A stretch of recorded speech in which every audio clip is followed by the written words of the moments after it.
A very good evening to one and all here today. Honourable Chief Guest, Symposium Chair, panelists, and all the dignitaries have gathered around the table, colleagues, peers, and friends, and those of us who are joining us online as well. My name is Gangesh Varma, and I work with the policy team at Saraf and Partners. A very warm welcome to the Saraf and Partners office.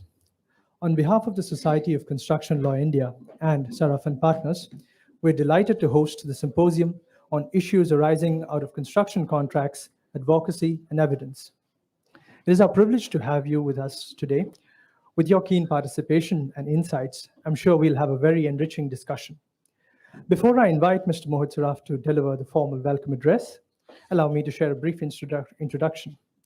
One of India's top lawyers, Mr. Mohit Saraf, has nearly 3 decades of experience and is the founder and managing partner of Saraf and Partners, a full-service premier Indian law firm established in July 2021, with a total strength of over 200, including 32 partners. Mr. Saraf works closely in the policy space, serving as a member of various industry association committees, such as the National Executive Committee of the Federation of Indian Chambers of Commerce and Industry, FICCI, and is a member of the steering committee, which is the apex body of FICCI on policy. He also co-chairs the Corporate Laws Committee, Private Equity and Venture Capital Committee. Mr. Saraf is highly recommended by various legal global directories, such as Chambers and Partners, the Legal 500, IFLR 1000, Indian Business Law Journal, Who's Who Legal, for over the past 16 years. He's a recipient of the prestigious Shaurya Chakra, a National Peacetime Gallantry Award. He's a recipient of the Delhi Police Award for Bravery and was also awarded the Hindu College Distinguished Alumni Award 2022 for excellence in legal affairs.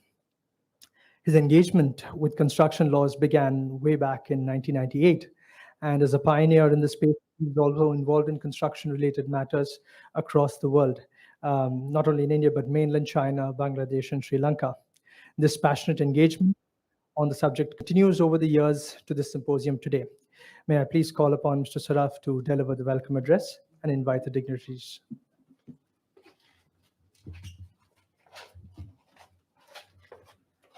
Thank you, Gangesh.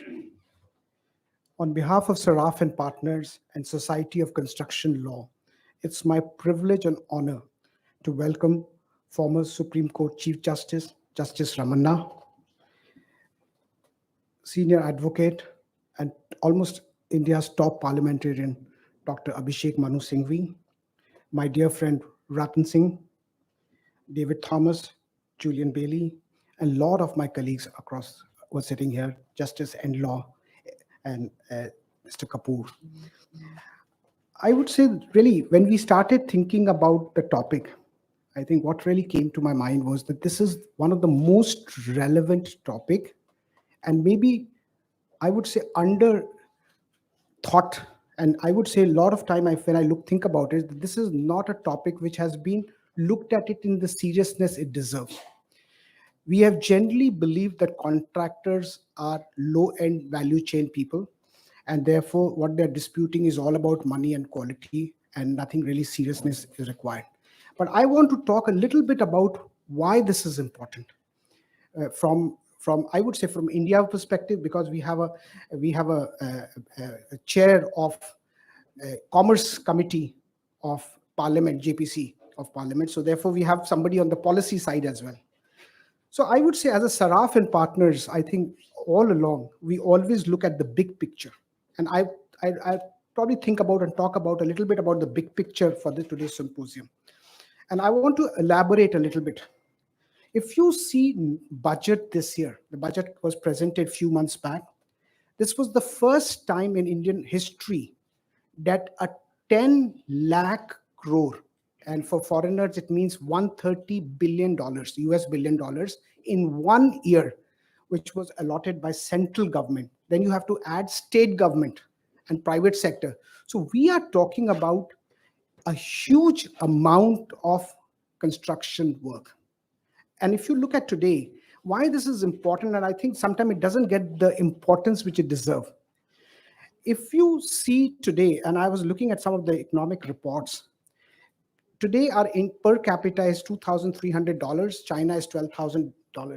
So when you add GDP, either you add migrant population or you improve on productivity. That's what China did. So they moved the people from $2,500 to $12,000 in matter of 10, 12 years and improved the productivity. In my view, construction contract, infrastructure contract had that ability to create an improvement of productivity. So I think even from a parliamentarian perspective, it is also a public policy issue, because our bottom of this country are really at the bottom and they need to move up. And they will only move up if they have more power, electricity, roads and canals and things like that. And therefore, this entire department, this entire construction department requires a lot of focus, I would say, initiative in India. If you see today, I'll just give you one more economic example. I was reading that in 20 years back, if you were trying to build one additional dollar of GDP, you had to put 1.55 additional dollar to build one additional GDP. But today, because of our improvement in data connectivity and remote access and things like that, today we can add $1 of GDP by only putting 55 cents. So today, I would say the government believes that we will get to a $5 trillion economy in next 5 years. And today we are $3.2 trillion. So we are thinking of adding $1.8 trillion of economy in next 5 years. And if it is 55 cents to a dollar, so you are actually talking about $1 trillion of construction contract in next 5-7 years. You can imagine the level of litigation. You can imagine the level of conflict, the financing will be required. And therefore, I would say, when I was thinking about this topic, I thought this is an important topic where we have to think about what is there in store for us. Now, the important thing is this is a huge opportunity for next 20 years in India, I would say. And I've done a project in China, a construction contract in 1998. And I lived in Wuhan where the COVID started. I've lived there, I've done it, and I've seen how it is transformed. And that's what will happen in India. Be a little bit slowly, but it will happen. And therefore, it is very, very important for us to focus and understand. And therefore, for the firm, and I would say today, whether it's a lawyers, whether it's an arbitrator, whether it's a specialist, experts, we have to understand what challenge and what opportunity we have. There's a lot of opportunity, but I would say the challenge is much more. Unless we get, as what Mr. Singhvi was talking about, unless we start thinking about a specialized division called construction division, like we have earlier benches for tax division, those type of things, who understand these issues. And I would say these are very, very important thought process which need to do. Today, I would say the biggest challenge on enforcement, on construction contract is enforcement of contract in India. Today, if you look at the World Bank Index, we rank 163 out of 190 nations. So we are bottom 25. And construction contract cannot tolerate delays in payment or delayed in change orders. They just cannot, because basically either the contractors will fall, or the bankers will fall, or somebody else will fall. And that's an important. So this is a very important part, particularly because I think Justice Ramana did a splendid job in, I would say, appointing almost 126 High Court judges, 9 judges at, pardon sir? 260, sorry, 260 High Court judges. And you can imagine what his contribution has been on the improving enforceability of contract in India. So I would say, and he's actually worked as a pioneer in setting up the Hyderabad Arbitration Center. So there's a very, very important people here who understand that contractual dispute, EPC contract disputes actually need to be, it's a huge voluminous dispute. You need specialized lawyers, you need specialized arbitrators, and you need specialized courts. So I would say, this is a little bit my end of my introduction, but now I want to introduce Justice Ramana. I don't think he needs an introduction, but that's an important thing. I must, particularly for people who are visiting from overseas, that you'll get to know about him.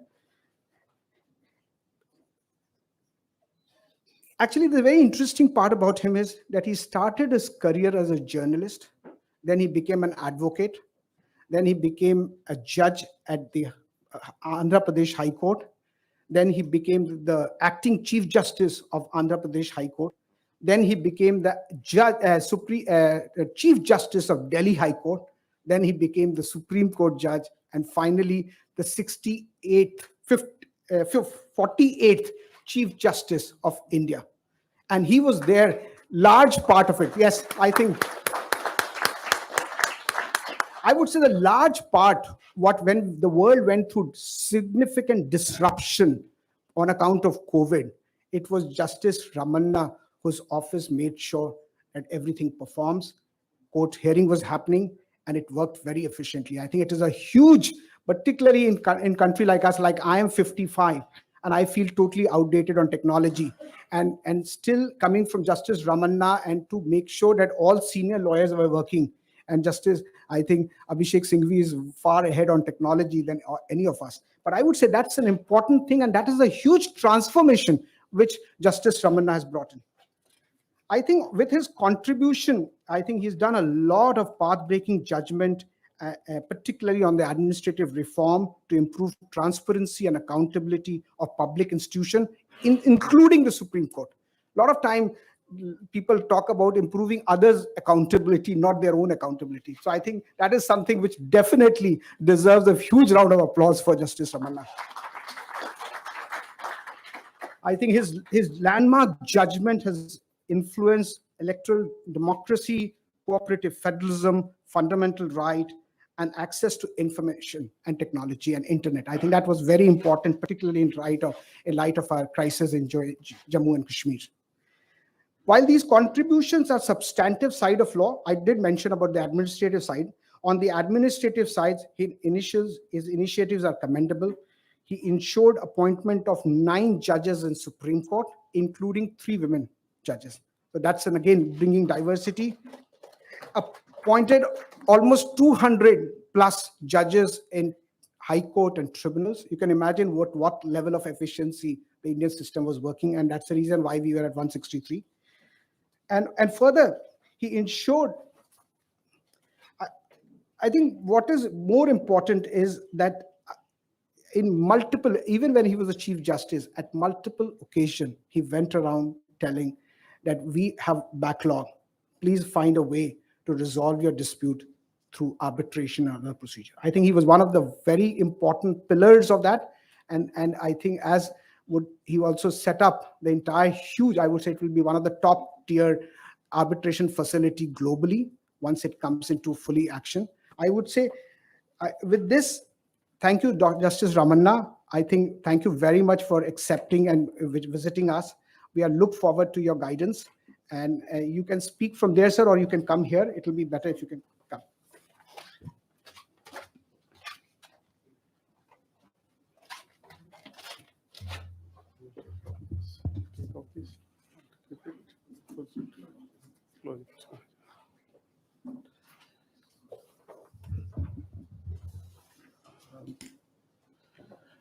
Thank you, Mr. Saaf, for giving and praising me. I don't know whether I deserve all these things or not, but today I entered into a new world, because all these years we are in ivory towers, almost 22 years, more than 22 years as a judge. First time I came out of the towers and meeting all of you. Thank you for giving me this opportunity. My dear friend, Dr. Singhvi, who is a great parliamentarian as well as a jurist, David Thomas, Julian Valley, Ratan K. Singh, our senior judge, Guru, Sri Justice 𝐂𝐶, my bench partner in Delhi High Court, Justice Endla, and Mr. Saraf and partners, other distinguished guests, panelists, ladies and gentlemen. It's a good evening, and I'm very happy to be here today to participate in this symposium. Very rarely we will come across a specialized area in the arbitration, a specialization like the one which about the construction contracts, arising the issues out of the construction contracts. A very relevant topic, and most of the arbitration, I think that at present arbitrations are taking place, particularly in these construction contracts. So it is very relevant. And I want to frankly confess that I am not the expert in the subject, and there are so many experts and brilliant minds here who can talk on the subject. I don't want to tell anything about that issues. Only thing is, as a advocate, judge, chief justice, whatever it is, the positions I held, I'm watching very keenly the evolution taken place in the arbitration picture in the India. You all know that 95, 96, after liberalization of the economy in the world, we are forced to change the law. And 1940 Act we left, and we have started 1996 time. Only thing is that I had a limited participation at the time of enactment time. Dr. P.C. Rao, who is my guru, the then Law Secretary, Government of India, I traveled along with him while he was drafting the law. P.V. Narasimha Rao is the Prime Minister. So I, as a young lawyer, I used to accompany him some areas where he wants to interact with the, particularly the business community, where he wants to know how the business disputes are resolving within the business community going to the courts. One of the places in Andhra Pradesh is Visakhapatnam called Anakapalli sugarcane and other allied products market, particularly jaggery. It's a world biggest market, jaggery market. There is not even one single case came out of the jaggery disputes into any courts. That is the greatness of that Jaggery Merchants Association settling the disputes. Every evening, the heads of this community will sit there and they resolve their disputes by evening. There is no question of going to any lawyer or any mediation, arbitration, or courts. That's how they resolve the disputes.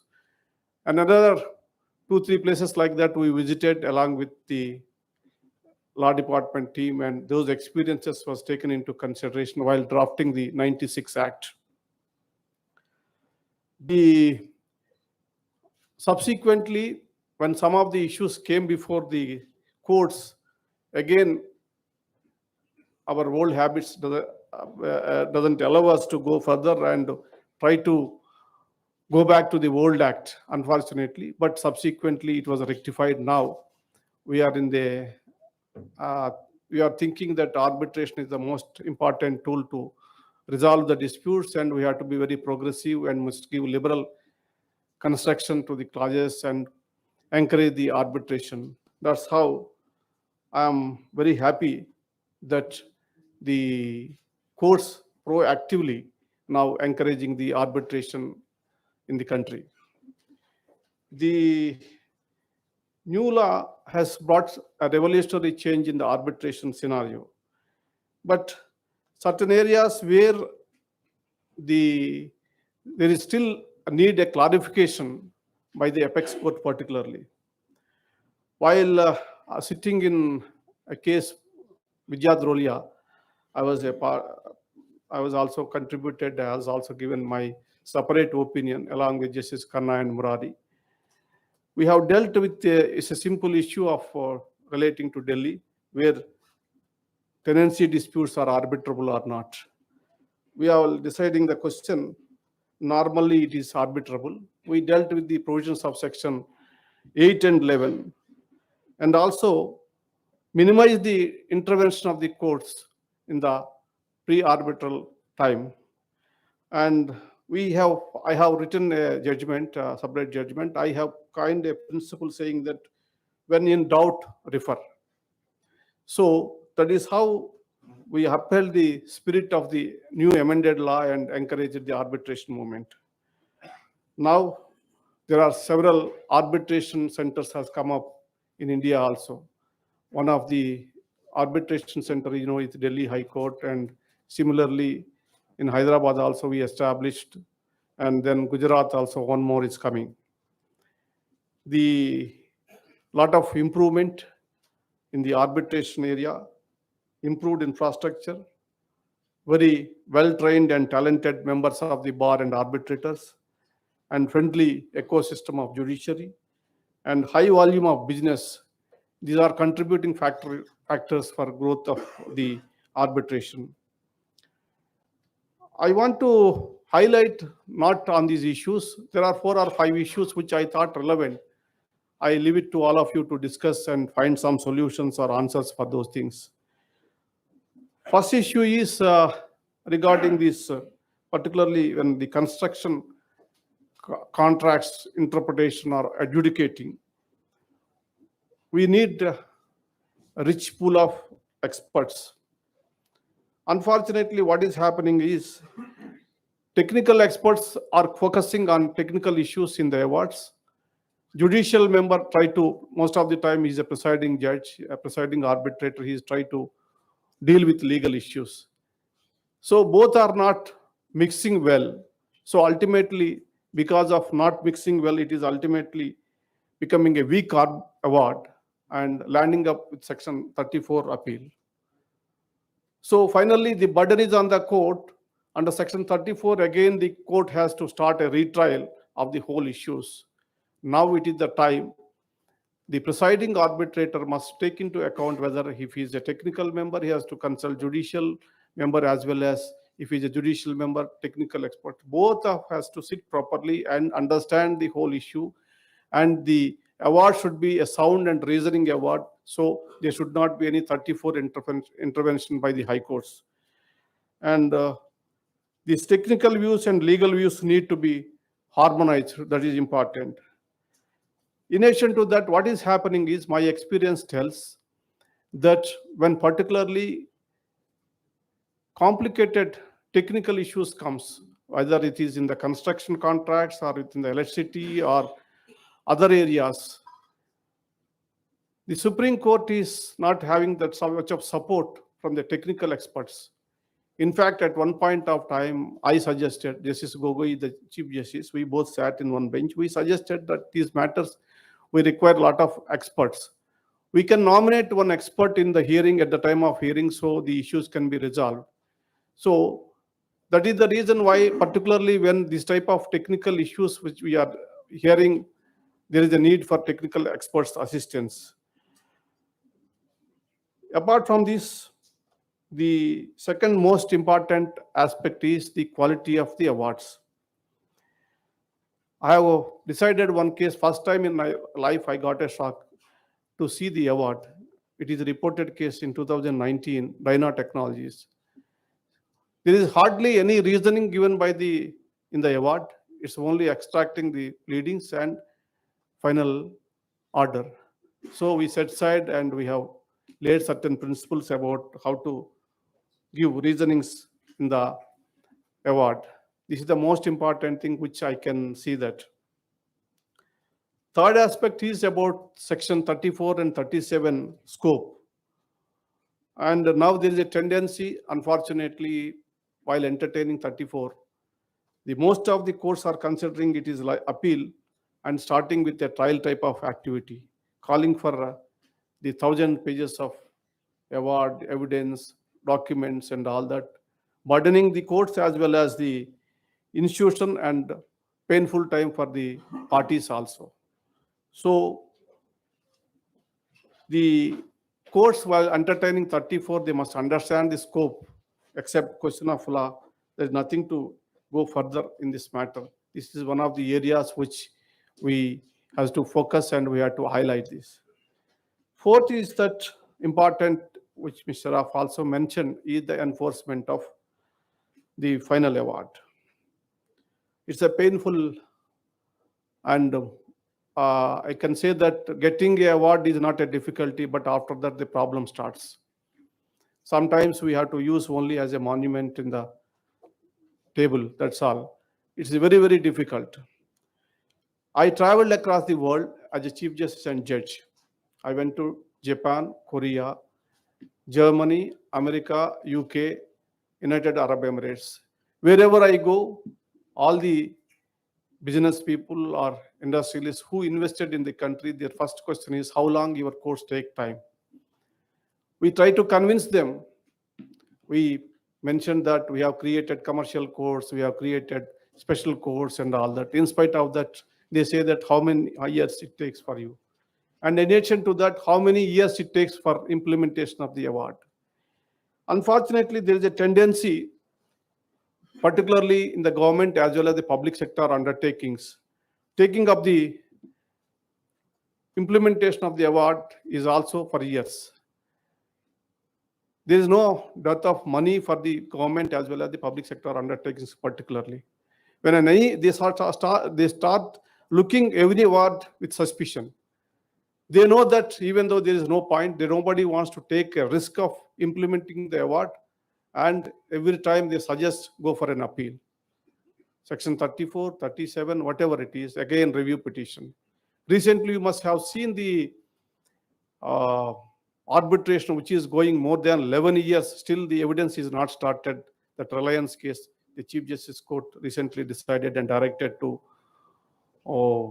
start the proceedings. When government or the public sector undertaking doesn't take the responsibility of taking any decision, it's a tough time. The bureaucracy always thinks that if you take a decision, sometime after that you may be called for explanation or some problem. So nobody is willing to take a decision. This is very unfortunate. Policy paralysis type of thing. And in addition to that, if the arbitrators are little tough and doesn't grant any time of adjournment, immediately they impute motives and file an application for removal of the arbitrators. It's very sad. In India, the arbitration movement has to grow, and people must have faith and try to participate in this movement. It is the duty of the government and public sector undertakings first to respect the awards and try to implement the award and try to cut short the unnecessary adjournments and participate actively to take its logical end. This is the most important thing which I am thinking, and I hope that there is a mismatch between what the government top says and the down bureaucracy takes decisions. This is the most important thing, that the government has to now rectify it and give proper instructions about particularly implementation of the award and participation in the arbitral proceedings. And it is high time that majority of the experts here to look into this issue, undertake a deeper study, how to rectify this problem, how you have to make suggestions to the government to make necessary amendments, particularly with reference to the implementation of awards, how effectively we have to implement the award. Otherwise, we will lose the fight and there is no meaning for these arbitrations. And you all know that Niti Aayog has issued a circular that 50% bank deposit has to be made. I don't think that anywhere in the country it is implementing. And if they doesn't respect the directions of their own, what is the meaning of these circulars? What is the meaning of this arbitration? When everyone say country is progressing and all the world is looking at India, we must create a good environment for the growth of this ease of doing business and attracting investments, and try to encourage the people to come here and do the business and give assurance that the investments made by them will be protected and time-bound schedule has to be followed. All these things the government has to take the responsibility. Major player, particularly in the field of arbitration, it is the government of India, government, state governments and public sector undertakings which has to take active role. Another area is this, now a trend started. Public sector undertakings as well as private individuals, instead of resolving the disputes by way of arbitration or civil proceedings, indulging in criminal prosecutions. Another very alarming and dangerous trend, which is not good for. So these are the things which I thought to place before you, all of you, because I am not expert on the subject of which issue you have now organizing the symposium. With this, my beginning remarks. And I thank Mr. Mohit Sharaf as well as Manmeet Sharaf and other experts, students, research scholars, participants. And thank you very much for giving this opportunity. Thank you once again.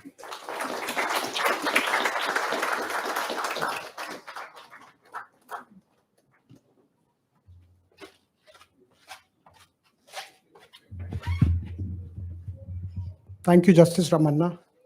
It was always a pleasure to listen to your insights. I must say, first time when I came and met you, I still remember the Tirupati Prasad which you gave. And you gave a box of Tirupati Prasad. And then I reached home. My parents, they live with me. They couldn't believe that how come you got a Tirupati Prasad sitting in Delhi? I said, sometimes you have to do good karmas to get this sitting in Delhi. So I think without any further delay, I know Dr. Singhvi has a very hard stop. But I would like to introduce Dr. Singhvi. I don't think really anybody in the room really needs to know about Dr. Singhvi. We know enough of him. But still, let me give you some few things. I would say he's obviously among the topmost lawyer at Supreme Court in India. Is a parliamentarian. He has been 3 times in the parliament. He heads the committee of the commerce. And if you think about, I think the biggest challenge for a law firm like us is to make sure that we are able to brief Dr. Singhvi well, and then he can show up, because they are always, every law firm in the country chasing for his time. So that's again a big challenge. I think he's been part of multiple, I would say, jurisprudence case laws, where he's actually been involved in setting up high standards and argued issues. I would say I can't really name, because there'll be like every day there is 7-8 hearings for Dr. Singhvi. I think what is important is he's actually, if you think about it, the ease with which he's arguing the matter, and after half an hour he's on the TV talking about a Congress party, and that's an important thing. Then he's on Tarun Nangia's show talking about something else. So I would say, I always believe that to be somewhat like Dr. Singhvi, you probably need few lives and few levels of expertise, because how he jumps from one place to the other without any hangover, I would use the word. But I would say really 2 of his collections that have been published, namely Candid Corner and Straight Talk. His latest book, The Trenches, discusses 8 specific cases he argued. इसको बंद कर दो, excuse me. हाँ, इसको नहीं, ठीक था, इसको मत करो, AC चलने दो बस. हाँ, बस बंद करता हूँ. Sorry. I would particularly like to thank Dr. Singhvi for taking time, especially to come today. I think in last 2 days, today and yesterday, I used to get up, I used to dread for a message from him. At 6:30, his message would come, and 6:45, I'll do some pranayam and then open his thing and then call him, because I don't know what will come. So there is a lot of stress. I think he was on his leg on a constitutional bench matter today, and he finished at 4:25, and he's with us. And he has a very important meeting with the Congress party chief just after this.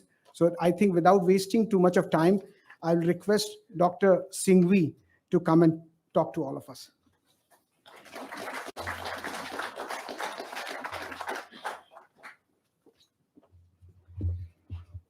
Former Chief Justice Ramana, Mohit, distinguished visitors from abroad, former Supreme Court Judge Justice Patnaik, former High Court judges, Justice Enloe and others, distinguished members of the legal profession, construction experts, students, friends. After hearing this very generous introduction from Mohit, after a long gap, I must recount my favorite anecdote about the bishop, which I haven't done for some time, about to some of you. A bishop was asked for an after-dinner address. I've been asked for an evening address here. And he was introduced in glowing terms just like Mohit Saraf has introduced me. When it came to the turn of the bishop to speak, as it is now my turn to speak, he said, I begin with seeking two forgivenesses. He said, one forgiveness is for Mohit Saraf for having exceeded the bounds of truth. But he said the other forgiveness is for myself for having enjoyed it so much. Friends, I've been billed as a chair of this session.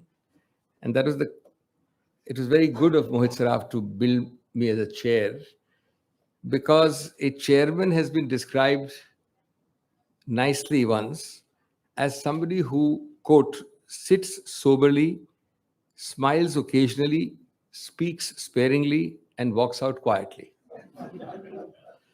I am actually highly inclined to do it anyway, since I am no construction expert.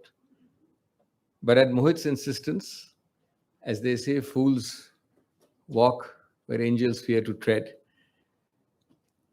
Well, friends, the first thing I wish to say is that the legal profession must accept, and it's something we frequently forget, that construction contracts are no doubt a subset of the general law of contract, but they raise very, very unique, sui generis special issues. It's all very easy to say it's part of the law of contract or part of the law of arbitration. But the fact that they are truly sui generis, unique and specific, it requires a special degree of expertise and experience to deal with them. And I think the arrogance and the supposed general competence of the generalist, part of that we've inherited from the British. The generalist used to be the paragon of virtue, not the specialist. So I think the arrogance and the supposed general competence of the generalist must therefore be tempered with this realization and its accompanying humility in the case of construction contracts and lawyers and professionals engaging in construction contracts and adjudication related to that. Consequently, my second point is the need to reform some of our approaches at the educational level, to create specific modules into our 3- and 5-year courses about construction contracts. To the best of my knowledge, there are no such special modules in any of our law schools. Of course, you get them if you go to the postgraduate level for specialization. But at the undergrad level, the first law degree level, it is somehow subsumed generally within the contract or the arbitration sections.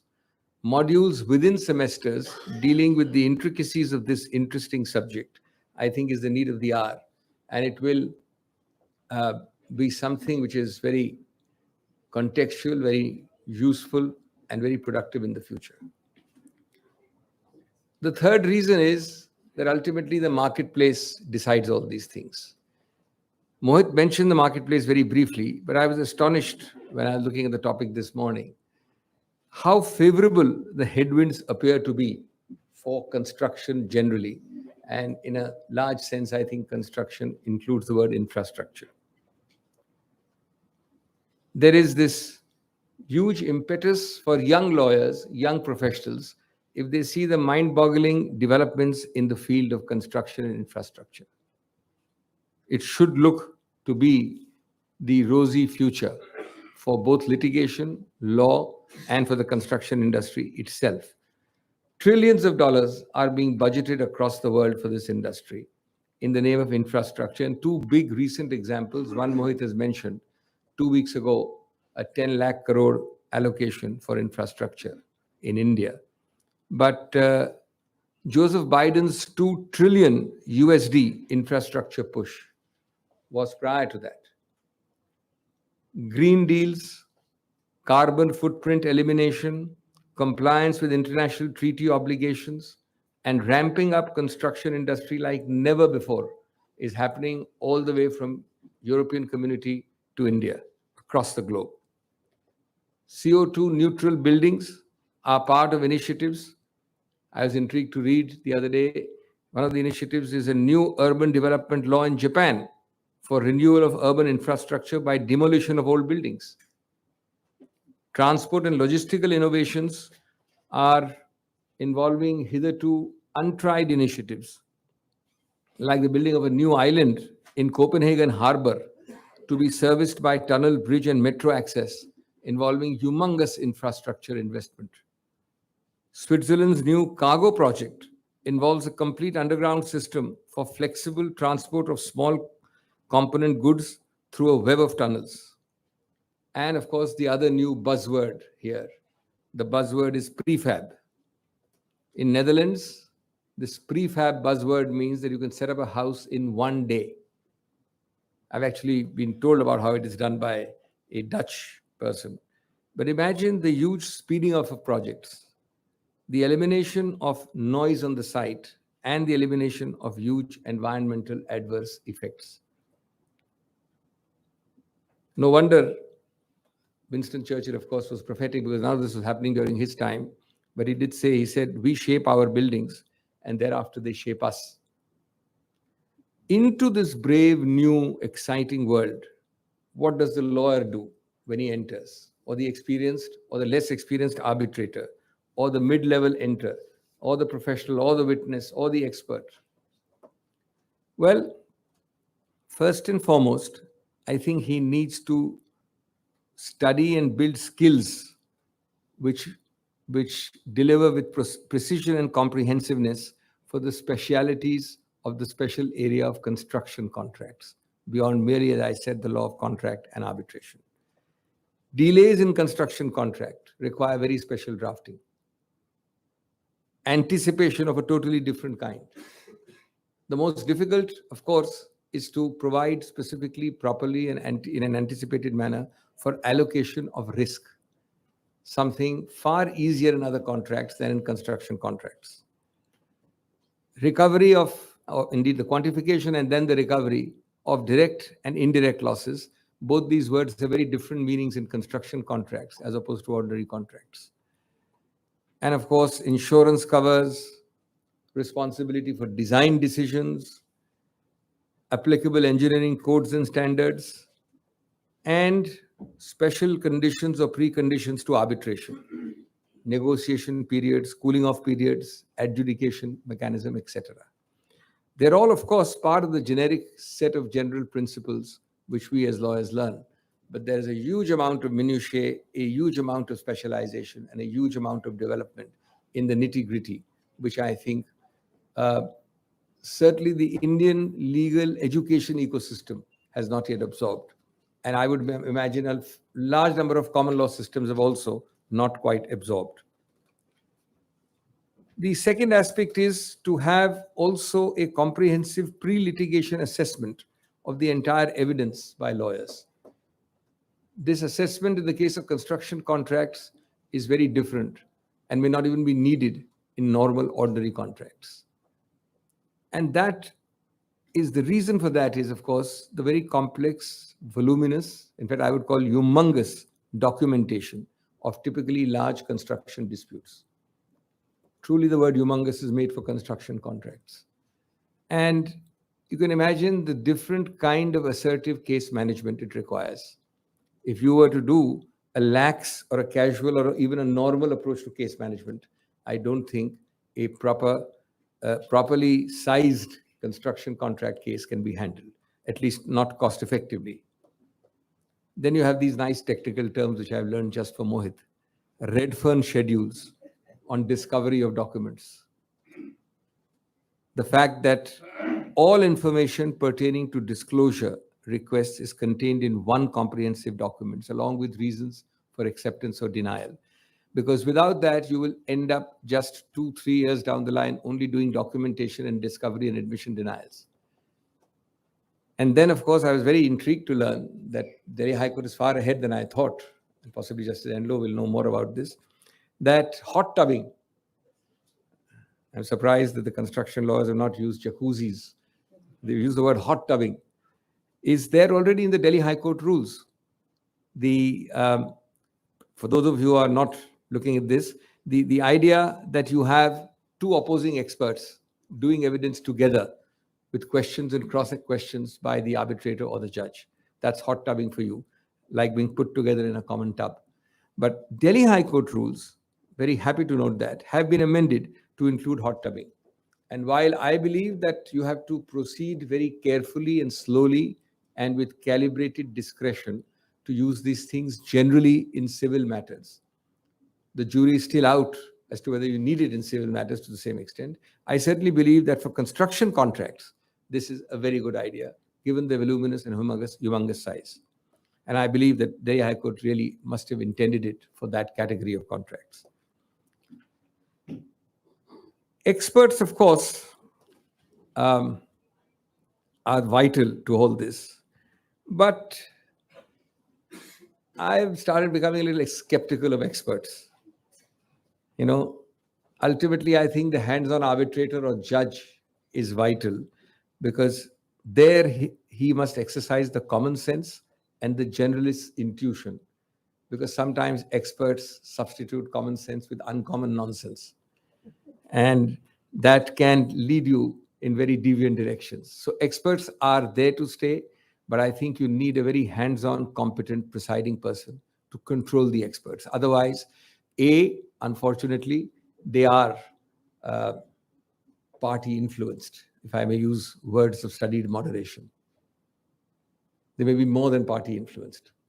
So although they come in the disguise of experts, you need to separate the grain from the chaff. And that's where a very, very assertive or a very quick and knowledgeable presiding officer is required. Otherwise, by uncommon nonsense. I think increasingly in construction contracts, joint statements are being used. Something which, of course, you should do for civil law generally, but is not done enough. And I think that's very important. And joint statements on both agreed issues and disagreed issues, so that it really accelerates and shortens this whole exercise and actually helps to speed up justice.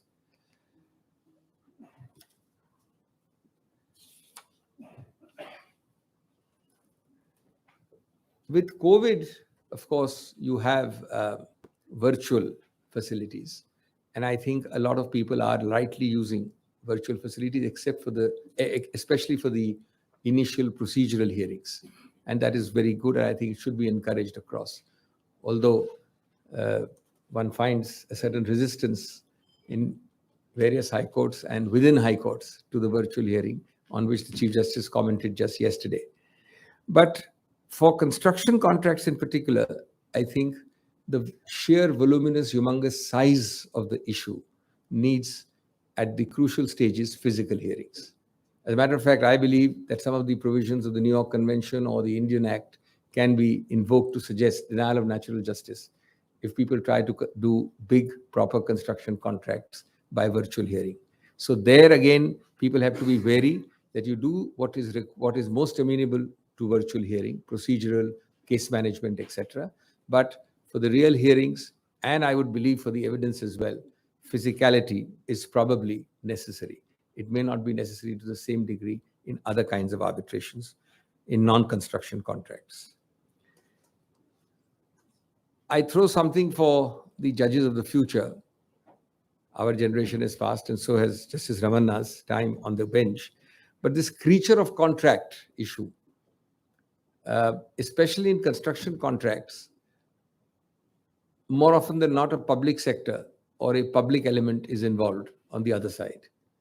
And the public sector uses standard forms frequently. A standard form contract cannot really be touched by the arbitrator as to the justice and the correctness of the contract as a court can do. And the argument is simple: the arbitrator is a creature of contract, and therefore he cannot decide whether it is a one-sided contract, whether it was completely a standard form contract. But it does end up, when you are, as he said, pro-arbitration, when in doubt, refer. When you refer, you are bound by standard terms. And when you raise a standard term argument, you can raise it quite freely in the courts now. They've advanced the law a lot. But in the arbitration sphere, you are cribbed, confined, and circumscribed. And there justice suffers. So maybe someday, I hope the courts will revisit this creature of contract limitation in some form, of course, not openly, but lay down guidelines that although you, the arbitrator, are a creature of contract, you have some leeway and flexibility and elbow room in the joints to be able to deal with unjust situations of take it or leave it standard forms contracts.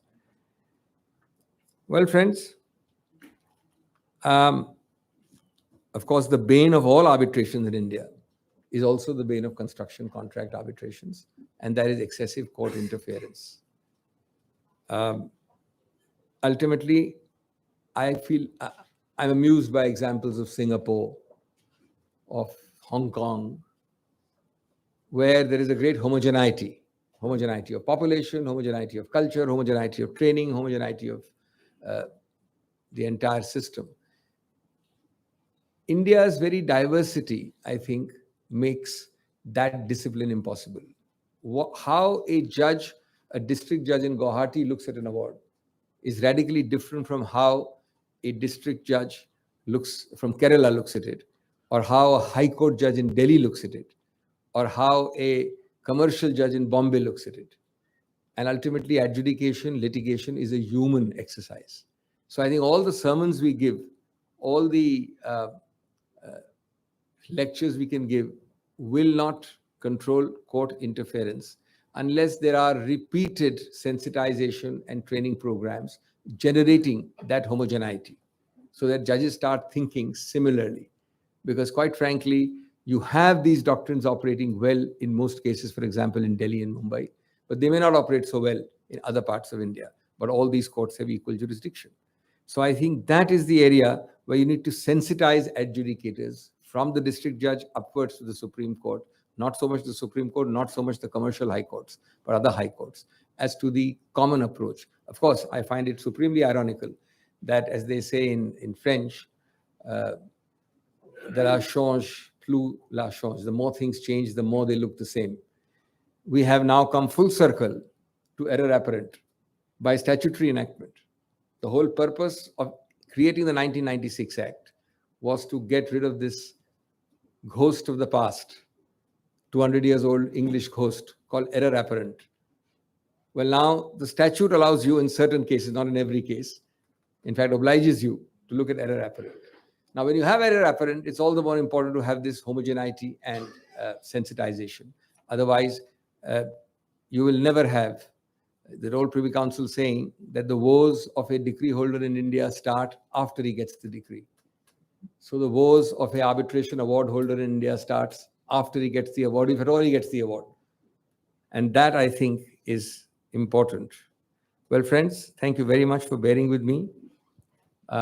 I think it's an exciting new field, and I wish I could stay on to learn more from the experts here, because I'm sure a lot of you know much more and have done this every day. But I was also intrigued by finding that possibly more than any other area of law, jokes abound about construction lawyers and construction industry. Let me end with one of the ones where the pun is intended. It goes like this: the construction worker was discharged after being accused of murder. Not any concrete evidence. Thank you very much indeed.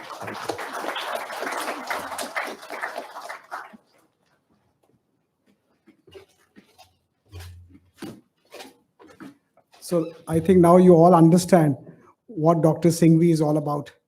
Just an ability or just a few hours of preparation for a conference almost gets him to be an expert. And that is what I think, at least what we have done is to get him in, at least to research a little bit, study a little bit. And I'm sure in next few months, he'll be an expert, and he'll not say that I have no idea about this construction law. So I know, sir, that you have to leave, but I will not. But before you leave, sir, what I want you is that we want to share a 1-minute video of our journey, and we'll just share it. Just a minute video of our journey of 18 months. This is about the firm. Sir, it's behind you, sir.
Thank you very much. So with the big picture and tone set for the day and a lot of food for thought already, we can now move on to the knowledge session with our distinguished panelists and get into some of the pressing issues on the subject matter. Allow me to please briefly introduce each of the panelists as they come to speak. And we'll start with Mr. Ratan Singh. Mr. Ratan Singh is an international member in Keating Chambers as a senior advocate in Delhi. Mr. Singh has a flourishing practice in India and overseas and is regarded as one of the leading arbitrators and counsels who is appointed and engaged in complex, high-value commercial litigation and arbitration. With about 25 years of experience, he has a heavyweight practice in India as well as internationally, with specialties in construction, engineering, infrastructure, mining, general commercial and civil disputes. Mr. Singh has been involved with industry players and stakeholders through his chairmanship of the Society of Construction Law in India, and also the directorship of Chartered Institute of Arbitrators in India. Apart from being in these apex bodies of various institutions, Mr. Singh is the only Indian to have received a fellowship in the International Academy of Construction Lawyers following his election by existing IACL fellows, recognizing his reputation in the field of construction law. May I please invite Mr. Singh to share his presentation.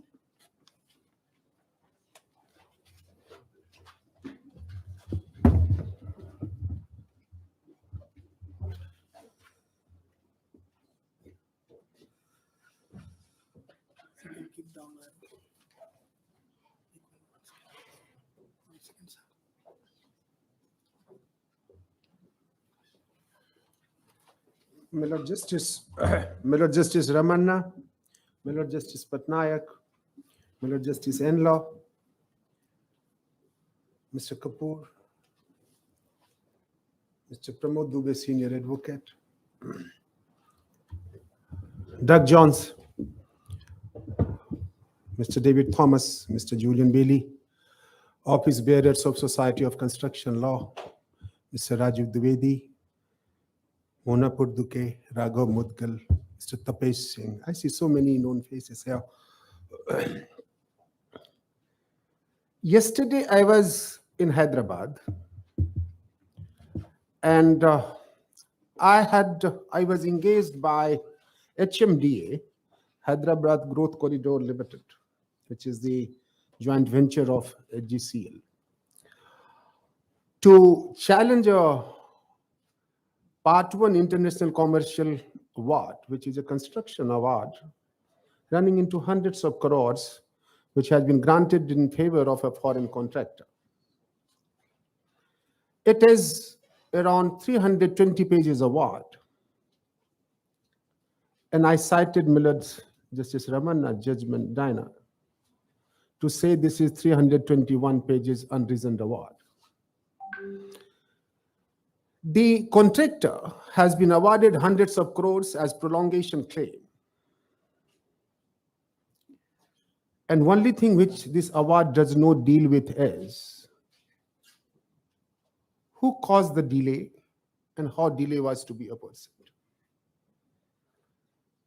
The three-member tribunal has awarded hundreds of crores in favor of the contractor on the basis of emails exchanged between the parties. Prolongation claim has been awarded even for the period for which there was no delay analysis either done by the contractor or by the employer or by the arbitral tribunal, not either of the sides had cited any delay expert to say. Prolongation claim has been awarded even for the period after project was completed and project was under defect liability period. Problem is, what is that which arbitrator had to decide in order to decide whether whether employer caused delay or not? Everybody sitting in this hall who is aware of construction law first principles. Doug Jones is a big name sitting here. Doug has also been very critical about experts' role. Doug's various speeches and papers are on this. Dr. Singhvi talked about this, that they are interested parties in some sense because they are hired by the parties or they are hired guns. But end of the day, problem is, if we agree with one aspect that every delay is no delay for construction dispute. Unless delays the completion date of the project, it is not delaying the project, and contractor is not entitled for prolongation claim. There may be some inconveniences, disruptions. For that, contractor may have disruption claims because there is productivity loss, but all delays are not delays, therefore there cannot be completion, there cannot be prolongation claims awarded in favor of the contractor. May I give an example so that we can proceed from here? If employer has to approve drawing, that is the obligation of the employer. And if employer does not grant approval of the drawing of the ground floor slab, contractor can surely not go ahead and build other floors, first, second, third floor. But what happens if contractor delays for 3 months in granting the approval for a window panel of the ground floor? Can contractor say that for 3 months there is a delay, therefore I should be compensated with prolongation claim?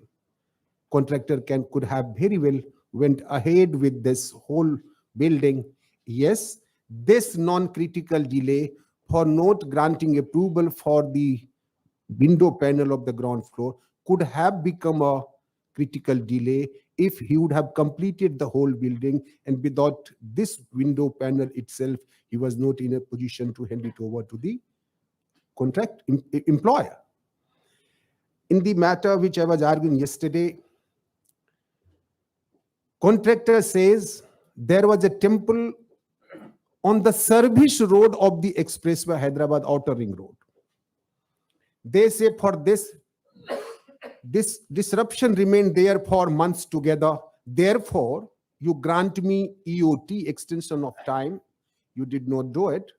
I'm entitled to extension of time, and as a result, I'm entitled to prolongation claim, which has been awarded by the arbitrator. My simple question, which I posed to the court yesterday, was my submission was that, is this the case of the contractor that so long as that temple issue was not taken care of, he could not have worked on the available stretches?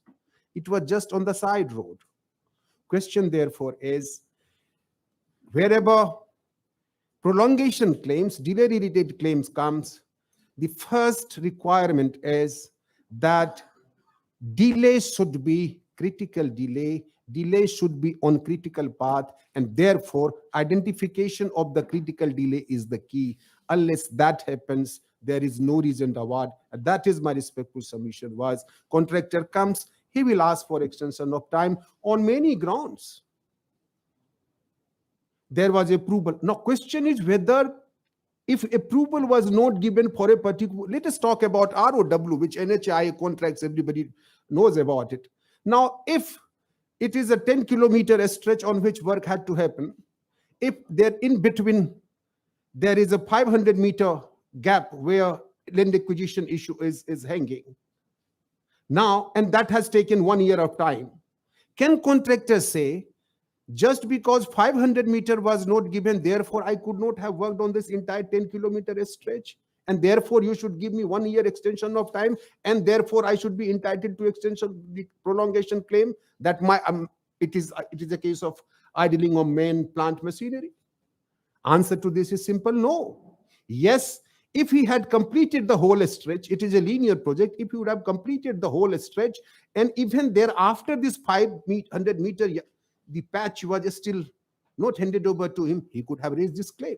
So therefore, in order to determine any construction dispute, as lawyer, what we are supposed to do and present before the learned honorable arbitrators is that what is excusable delay, what is non-excusable delay, what is compensable delay, what is non-compensable delay, what is concurrent delay. And the moment these concepts are discussed, I think 80% problems are taken care of. Now, Dr. Singhvi talked about the construction law. In fact, just before Corona, I was speaking in a conference in Singapore. During the entire my talk, I had only 3 questions. First question was, do you teach construction law in India?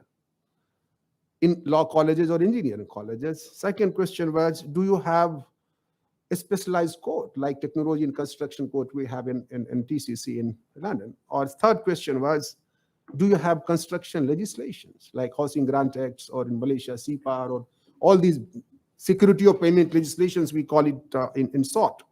An answer to all the 3 is no. Now, question therefore would be, how to work around this? Are we supposed to present cases? Invariably, delay is something nobody can avoid. For whatever reason, it is happening. Now, question is whether all these claims are to be taken before the honourable arbitrators based on just emails without going into anything. Just can it be understood that which party has delay, which delay was on the critical path, which was driving delay for the entire project? Now, unless project gets delayed, where is a question of prolongation claim? That's a simple question. Now, therefore, we need to work around this. We need to have more and more lawyers who should be working. In fact, my chamber, Keating Chambers, London, is a specialized set of construction lawyers, barristers, King's Counsels, such as Mr. David Thomas. Julian has written a 3-volume book on construction law, which is very popular by now in India. Doug's reputation goes all across the globe when it comes to construction arbitration.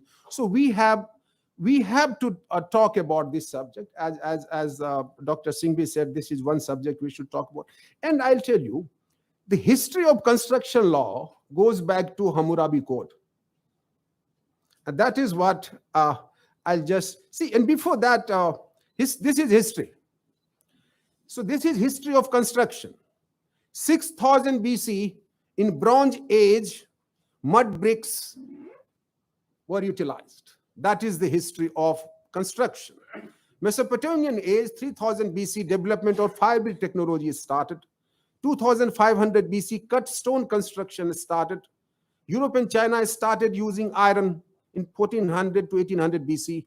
Rome started developing concrete formation and glass technologies 100 BC. And oldest construction law is 6000 years ago. And this is basically for around 6000 years, construction has been hallmark of the advancement. And earliest recorded codified law is 1750 BC, Hammurabi Code. Though it was an eye-to-eye era when law was, and law was that if a builder builds a house for someone and does not construct it properly, and the house which he built falls in and kills its owner, then that builder shall be put to death. There was a law. Yes, it was an eye-to-eye era. I don't want to read beyond that. Now, evolution of construction law, around 200 BC, 10-volume treatise.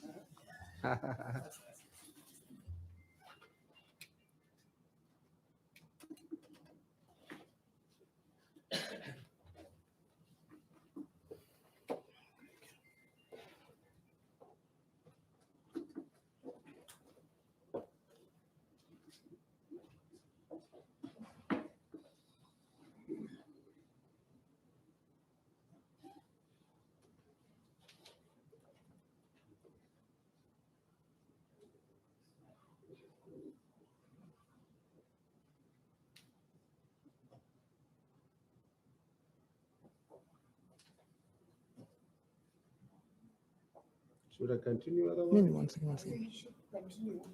So we can keep working. Okay.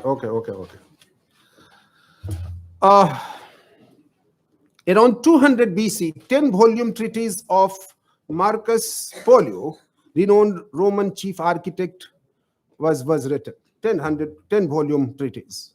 Up till 19th century, architects assumed the role of a master builder. Thereafter came the age of subspecialties for different disciplines of construction. Construction law owes its modern recognition as separate field of law to the judiciary's acceptance of doctrine of contextual contract. And in fact, on the left-hand side block, you may see Paul Hardman versus Arc Power. This US federal court observed that construction contracts are separate breed of animal.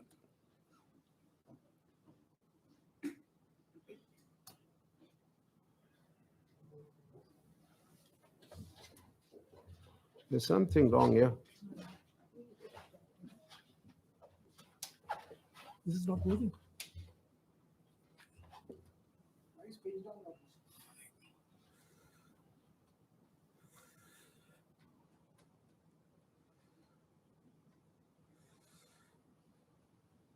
Sometimes technology misbehaves.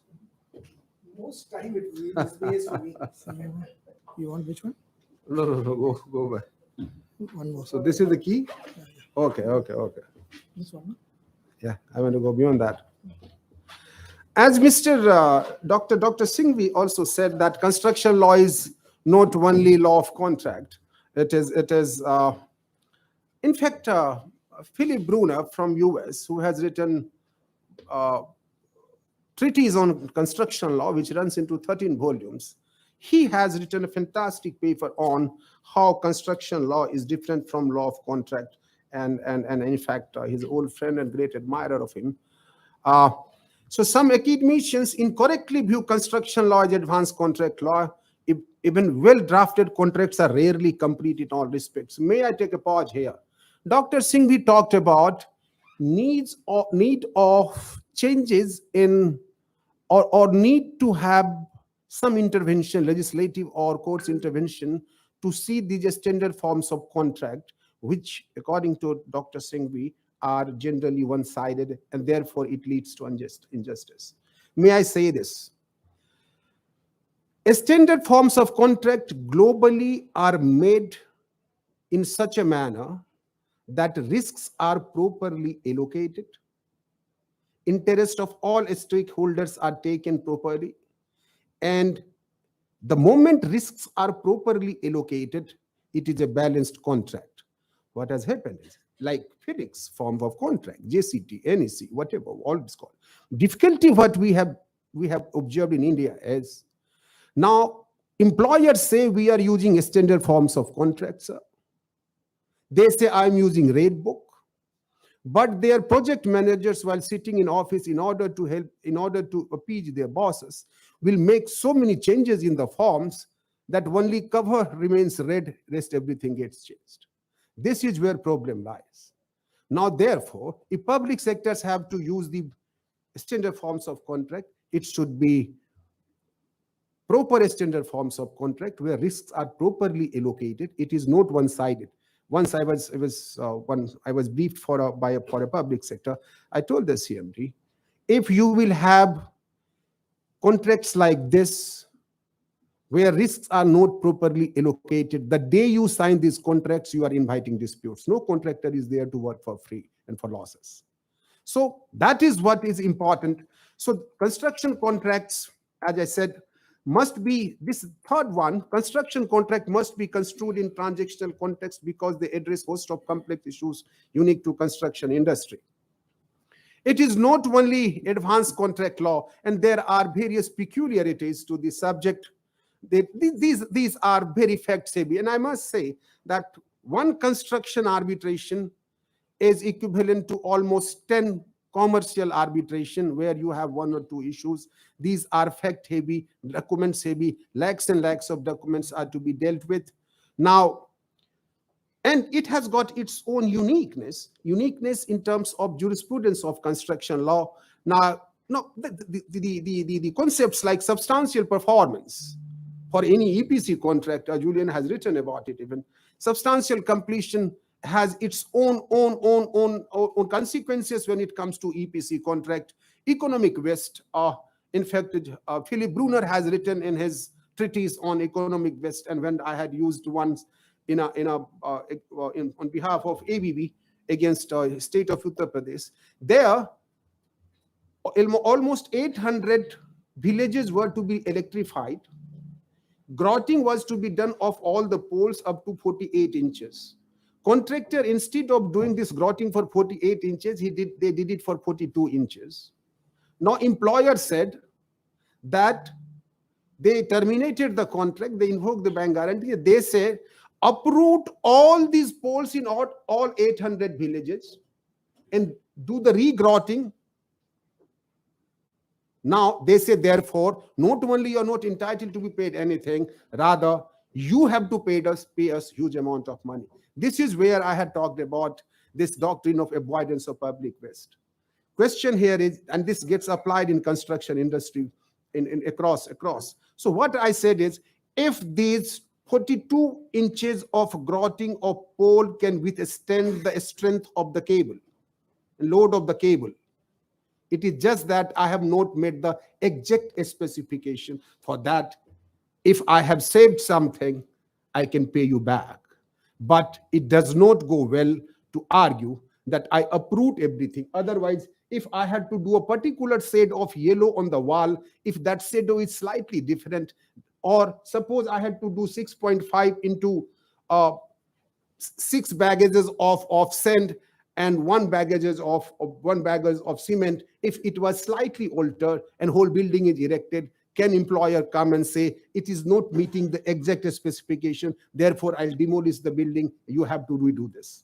So therefore, these are the concepts like this formulas which we talked about. Now, for understanding, deciding the overheads, loss of profit, what we do is, as Justice Ramana must have occasion to deal with it. Now we have got this Hudson formula, Islip formula, Emden formulas and all. Why? These are very unique to this. Now when I talk about critical path analysis, it is very disruption analysis. Now for analysis, you have multiple methods and in fact, anybody having having interest in construction law, I would encourage them to read this SCL delay and disruption protocol, which every construction professional and lawyer and arbitrator should carry as a CPC or which we carry as SCL protocol is amazing document which is prepared by our own society, SCL delay and disruption protocol, and which gets recognition all across the globe in many jurisdictions by even technology and construction courts in Australia. Julian, you know more than me. It is so popular. Now, what SCL protocol does is SCL protocol tells us what just records tribunal appointed expert, or if you have a tribunal which can really carry out DNA analysis, which is a rarity. In fact, there is one gentleman in our Keating Chambers, London, who does some delay analysis, though he is a barrister. Otherwise, barristers cannot do delay analysis. This is not our area of expertise. We can't. We understand the theory behind this, but it comes when, as Dr. Singhvi said, common sense. Even in delay analysis, all protocol, all literature, all document says that common sense has to be there, experience has to be there. Otherwise, no delay analysis method you apply, it cannot be perfect. I have taken a lot of time. Now, Mohit, it's for Mohit. Thank you very much. Thank you very much.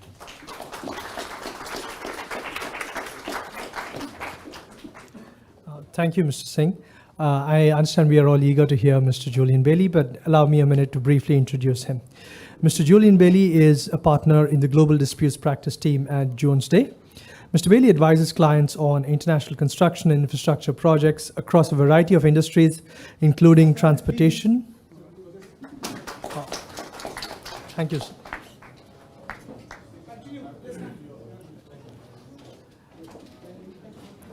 He's played a lead role as counsel to clients in disputes on most continents, representing sovereign governments, developers, and contracts in complex large-scale matters. Mr. Bailey is a former chairman of the Society of Construction Law in the UK, the leading industry body for construction law, and he is the author of a 3-volume treatise on construction law as it applies in England, Australia, Hong Kong, Singapore, with an international outlook. He is also one of the 9 solicitors in England ranked in Who's Who Legal, Thought Leaders Global Elite 2023 Guide for Construction. Thank you, Mr. Bailey, for joining us. Please join.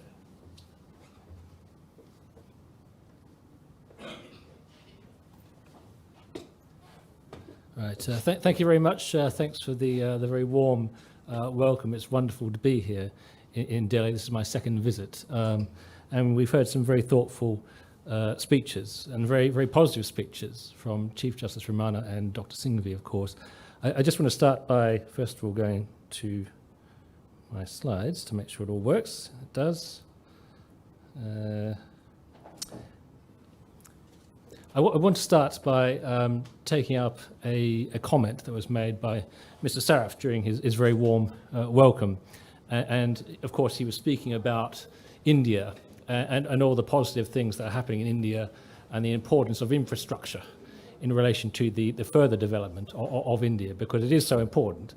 Every economy, if it wants to develop further and further, needs infrastructure spending. It's very valuable, not only to those who do it, but the knock-on economic effects are huge.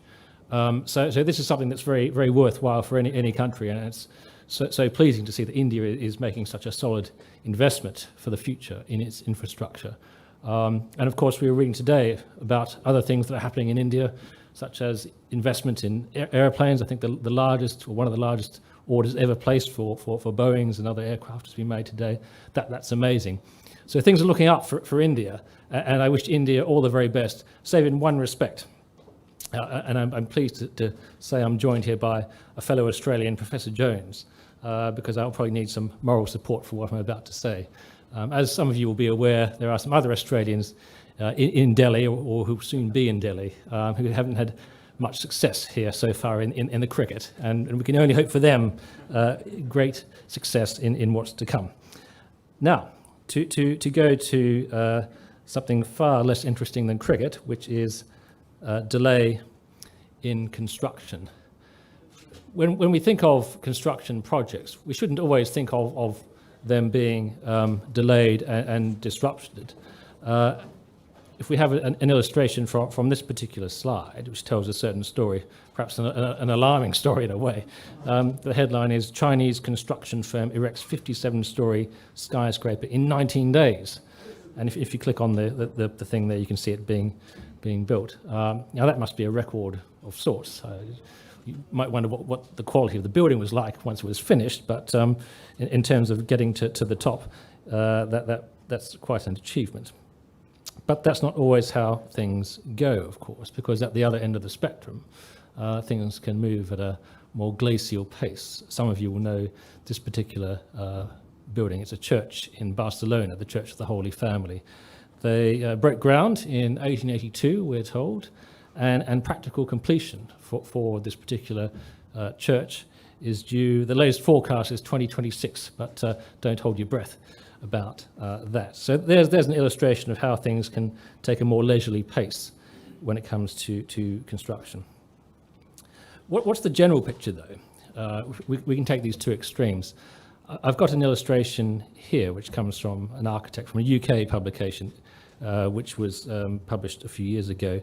You can see the headline: almost 2/3 of projects were late in the past 12 months. And the text beneath that says a staggering 60% of projects were delivered late to clients over the past year, according to new data.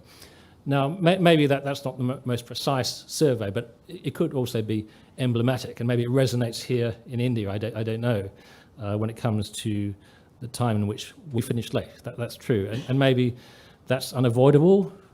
We don't really know, but what we can do is identify some of the causes of projects being delayed. I want to keep us in the UK just for a moment, if you'll bear with me. So RIBA is the Royal Institute of British Architects. They do a survey every couple of years. They go out and ask people in industry a number of questions about what's going on. And one of the questions that they asked, which I've got here at the top, maybe you can read it if you have good eyesight, says, so the question at the top is from this 2022 report: during the construction phase of the project, which, if any, of the following matters impeded project progress during the past 12 months? And this will really test your eyesight. On the left, they they listed out a number of potential causes of delay and asked people to respond and say, well, which ones have caused delay to you? I just want to focus on the top four. Number one is at 60% is employer's variation. So this is where the employer has instructed the contractor to do something differently, and that has caused delay. That's the number one cause of delay. Number two is a recent comer to this particular survey for reasons which will become apparent. Safe working practices, including restricted access to site. That was the number two cause of delay. And that's more of a neutral cause, not the responsibility of the employer or the contractor. COVID came out of nowhere. It wasn't really anyone's fault. Whereas the first one, the employer's variation, is something the employer is responsible for. Go to number three, which is required construction products not being available. So supply chain issues. I think we're more than familiar with those particular issues. Construction firms have had great difficulty in the last few years in getting products on time from their main sources, including, of course, China, where we've seen obviously lots of pictures of boats or ships being stuck in the shipyard, not going anywhere. So that's been a cause. That, again, is more of a neutral matter, but as a matter of risk allocation, the contractor usually takes the risk of such problems with its supply chain. And number four, and so the last one I would look at, is slow pace of construction. The contractor is running late. This is purely a matter for the contractor's responsibility. Now, the reason I want to draw attention to those four causes of delay is essentially to draw out something about them, which is they don't have that much in common. Yes, they all cause delay, but in terms of legal and contractual responsibility, it varies. Number one is an employer risk, the variation. 2 and 3, COVID and supply chain problems, could be employer, could be contractor risks. Number 4, slow pace of construction, is a contractor risk. So what that tells us, I think, is that if we're looking at a project that has been delayed, and we ask the question, why has this project been delayed? What are the causes of that? Chances are the answer we might get is through a multitude of causes, some of which are the responsibility of one party, some of which are the responsibility of the other. And what this almost inevitably means is that when the matter goes to dispute, whether in arbitration or court, there's a fight between the parties as to which particular delay was the real cause of delay to the project. Now, to bring out these issues a bit more, looking at the conflicting cause of delay, and to try to bring this to life a bit, we've come up with a little factual scenario that will hopefully stimulate some thoughts about these issues, because it's better to discuss things with a factual context as opposed to in the abstract. So, what have we cooked up? Imagine you have a project in a country called Xanadu, the Kingdom of Xanadu, and the project is for the construction of a motorway segment. It's 25 kilometers long. It has to go through part of a mountain, so there needs to be a tunnel segment, and that tunnel is going to be 2 kilometers long. That's the overall project. From a contractual point of view, this contract uses a FIDIC form of contract. Some of you here will be familiar with this brand of contract. It's used widely internationally for projects in Asia, in Africa, Middle East, many parts of the world. It's probably the leading suite of international contracts. The particular form we've chosen is from the 1999 suite. This is this particular contract is the MDB Harmonized Edition. It's a form of contract used for international aid projects in particular. It's approved of by the World Bank. So it is called the Pink Book for short because of the colour which you can see in that strip. So the Pink Book is being used here. Now, what else do we need to know about this particular contract in this factual scenario? Well, let's assume that the contract was entered into on the 1st of November 2019, which is important for reasons you'll soon see. The contract subject to English law. The time for completion is 24 months, so the works have to be complete by the 1st of November 2021. Contract price is $100 million US dollars, And as typical for this form of contract or this type of contract, there are liquidated damages for the contractor being in delay. And the LDs are to apply at a rate of $100,000 a day, up to a cap of 10% of the contract price, so $10 million. Right, so that's the contractual setting for this. What happens? Well, the contract's signed, and then the contractor sets to work. And the first bit of work that it starts on is the tunnel, the 2-kilometre tunnel, which it starts to work on using rock blasting methods. So that all sounds good, but there's a problem. In February 2020, so a few weeks after the contract's signed, people realise a mistake has been made. Why? Because the contractor started to construct the tunnel in the wrong spot, not too far away from the right spot, but just the wrong spot. So it's been blasting away in the wrong area, and once people realised the mistake, they then corrected the course of the tunnelling works. But this was going to cause delay because they had to start the tunnel in the right spot much later than they anticipated. Now the contractor thinks it's going to be delayed by about 2 months because of these tunnelling works being relocated. So that's the first problem. But then it actually gets worse for the contractor because we move into March 2020 now, and our dear friend or enemy, COVID, appears. And it appears in Xanadu as it appeared in many other parts of the world in around that time. Now, the government of Xanadu responds in a way which is familiar to us. Oops, we've lost the slide. There might be a small delay in my presentation. Wish I claim a 10-second extension of time.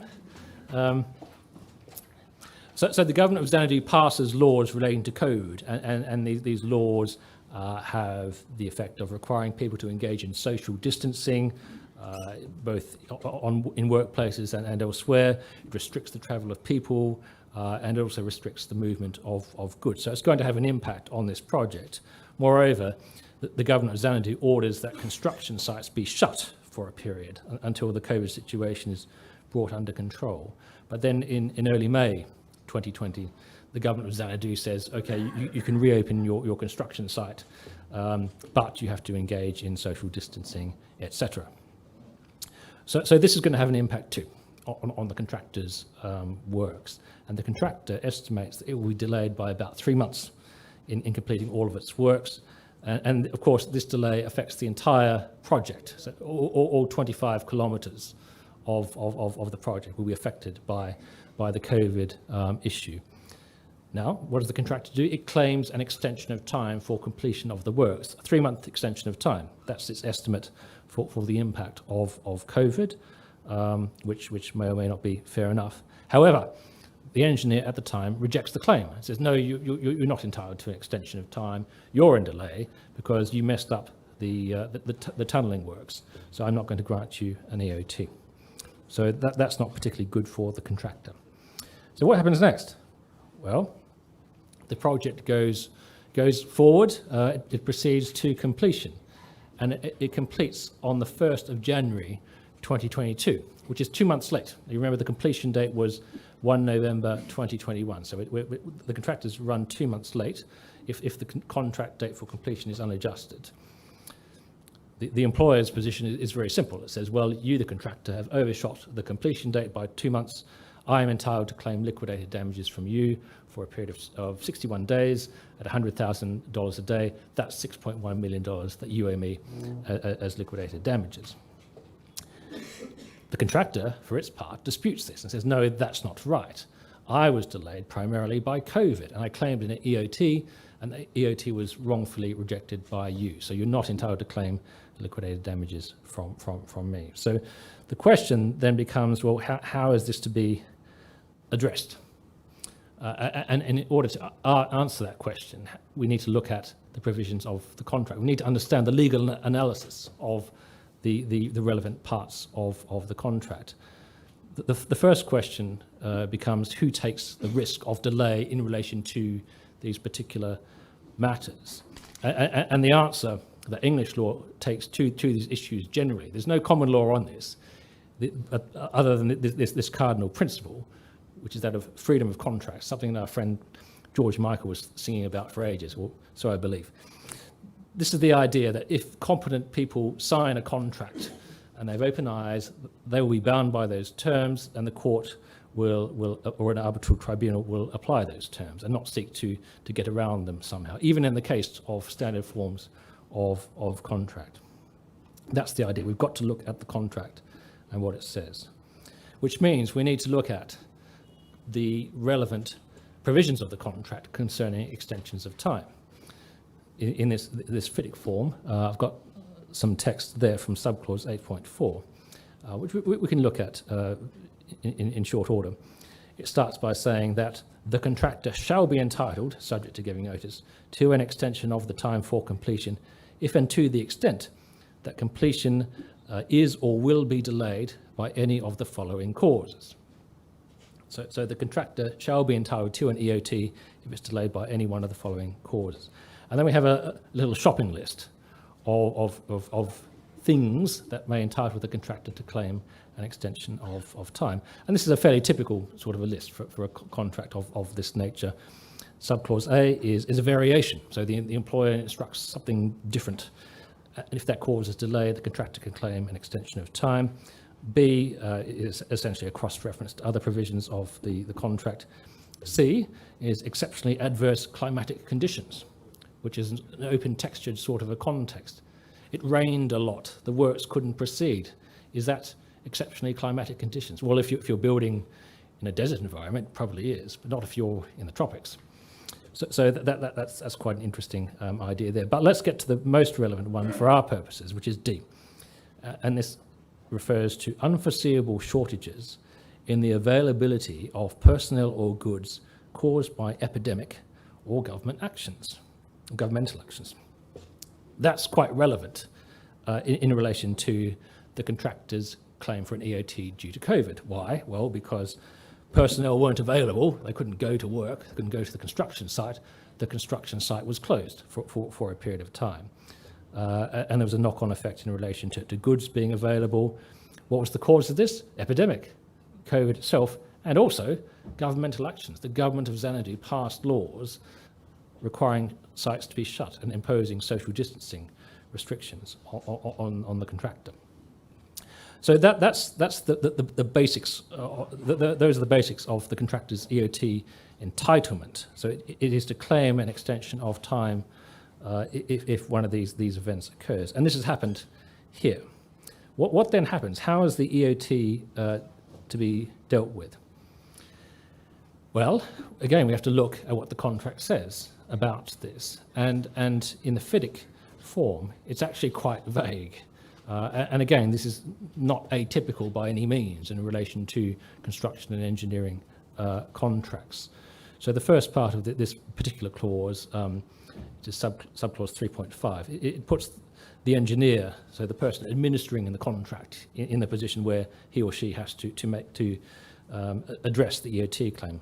First of all, by either trying to get the parties to agree on the EOT, well, that rarely happens in my experience. And then we have the second sentence, which is key. If agreement is not achieved, the engineer shall make a fair determination in accordance with the contract, taking due regard of all relevant circumstances. So that is all the contract has to say about how the EOT claim by the contractor is to be addressed. This very vague language talking about a fair determination, taking into account all relevant circumstances. So what does this mean in practice?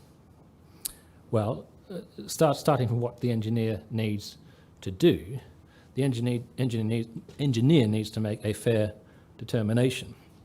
So what is a fair determination? Looking at how the engineer should approach the matter of the contractor's EOT claim, a fair determination at the very least means doing one's best on what is being presented to the engineer and acting in good faith. So what might this mean? Well, if an EOT claim has been presented by a contractor, it doesn't contain a lot of information, but the engineer can see that there is a genuine EOT entitlement here. What might the engineer do? The engineer might say, please can I be provided with more information on this, that and the other to allow me to make my fair determination.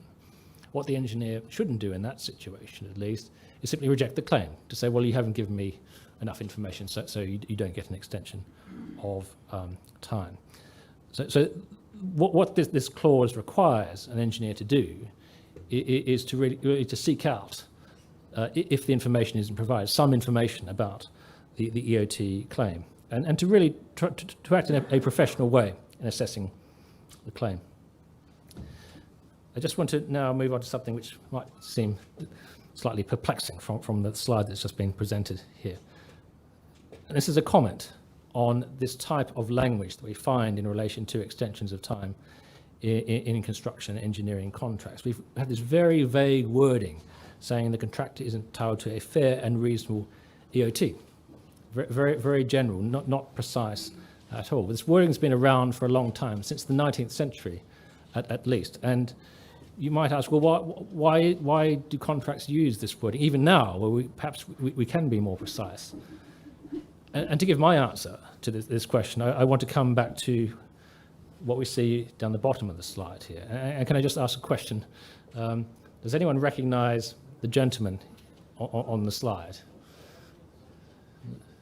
Yeah, Kalashnikov, yes, Lieutenant General Mikhail Kalashnikov, who is holding a version of the gun he invented. So that is a Kalashnikov, and that is Lieutenant General Kalashnikov. Now, you might think, why have I got a picture of him there on this slide, and why is there a target there? I think that the story of the Kalashnikov is relevant and instructive to what we're looking at, and please bear with me on this. The Kalashnikov was developed just after the Second World War, which, of course, the Soviet army was successful on the Eastern Front against the Germans. But one thing they noticed while they were fighting the Germans was the Germans had better guns than them. So when they were doing when they were taking stock after the end of the war and looking at what they can do to improve things, they held a competition in the Soviet army to come up with a type of gun that their soldiers could use. And as we know, the Kalashnikov won the competition. Now, what I think is interesting about this gun design competition is this. The Kalashnikov was not and is not the most accurate of guns. If you shoot at the target, it might hit the bullseye a couple of times, but then it will sort of spray around the target. Whereas the other prototypes for this gun competition were much more precise. They could hit the bullseye again and again and again. So you might ask the question, well, why on earth did the Soviet army people decide to go for this less accurate gun over one that's going to hit the bullseye? Don't their soldiers want to hit the enemy in the right spot every time? And here's the answer, which we know about. The Kalashnikov is a simple gun, simple to assemble, simple to use, and it's very versatile. And it can be used in all sorts of situations. It could be raining, it could be snowing, it could be very hot, it could be dusty, etc., etc. The gun will fire. It's not going to seize up and be unusable. So that is why it is so useful. It hits the target each time. These other prototypes, by contrast, they weren't reliable in these particular circumstances. They might be okay in the firing range, but once they get out into a dusty place or a hot place or whatever, they would seize up and therefore be useless to the soldier carrying the gun. So, bring it back to FIDIC contracts and extension of time clauses worded in this very vague language, saying that a contractor is entitled to a fair and reasonable extension of time. Why do contracts do that? I think the reason is this. What is being contemplated here is someone like an engineer, a contract administrator, working on a live project, dealing with lots of data, dealing with a project where the work is being built. The person doesn't have much time to engage in detail with all the various things, payment valuations, extensions of time, etc., etc. So what the contract calls for is for the engineer, in this case, to do his or her best based on the information available. So the assessment of the EOT doesn't have to be precise.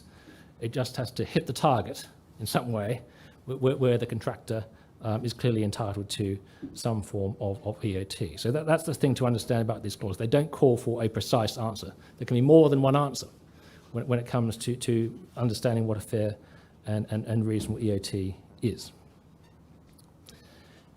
And that approach actually chimes in a way with how delay cases were dealt with historically, going back maybe a century, maybe even less than that. I've got an illustration here on this slide from what I've described as the good old days. This is a case about a contract to build a ship in England, 𝒚𝒏𝒐𝒔𝒊𝒑 and Priestman from 1915. So the contract said the ship had to be built and delivered by 28 Feb 1913. There was an extension of time clause in the contract that allowed the builder to claim an EOT if, among other things, the workers went on strike. So if there's a workers' strike that caused delay, an EOT could be claimed. Now, for this particular project, there was, in fact, a delay caused by workers striking. It was a national strike in England in 1912, and that delayed the work at the shipyard. So the contractor claimed an EOT, it was rejected. The matter went to court. It went before a jury, and the jury was asked the question, what extension of time, if any, is the shipbuilder entitled to? And they came back, and they said 70 days.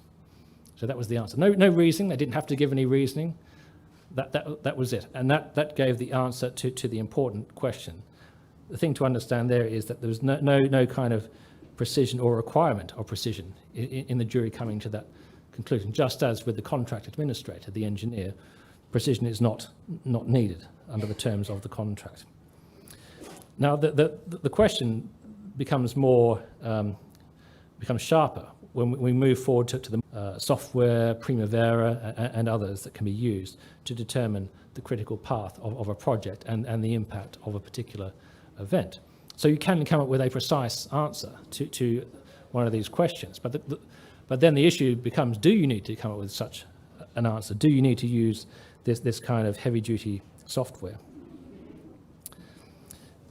Well, always we come back to what the EOT clause in the contract says. Now one of the main issues, coming back to our factual scenario, which I've tried to set up, made for David to have a go at, is where we have periods of delay which overlap with each other. We remember we had the tunnelling works being delayed at around the same time as the COVID issue took effect. And if these risks are subject to different allocations, one is an employer's risk, the other is a contractor's risk. The question is, what does the EOT become when it's assessed under the contract? These two events have an impact at the same time. And in relation to that, I'm going to stop there and hand over to David once he's introduced. Thank you very much.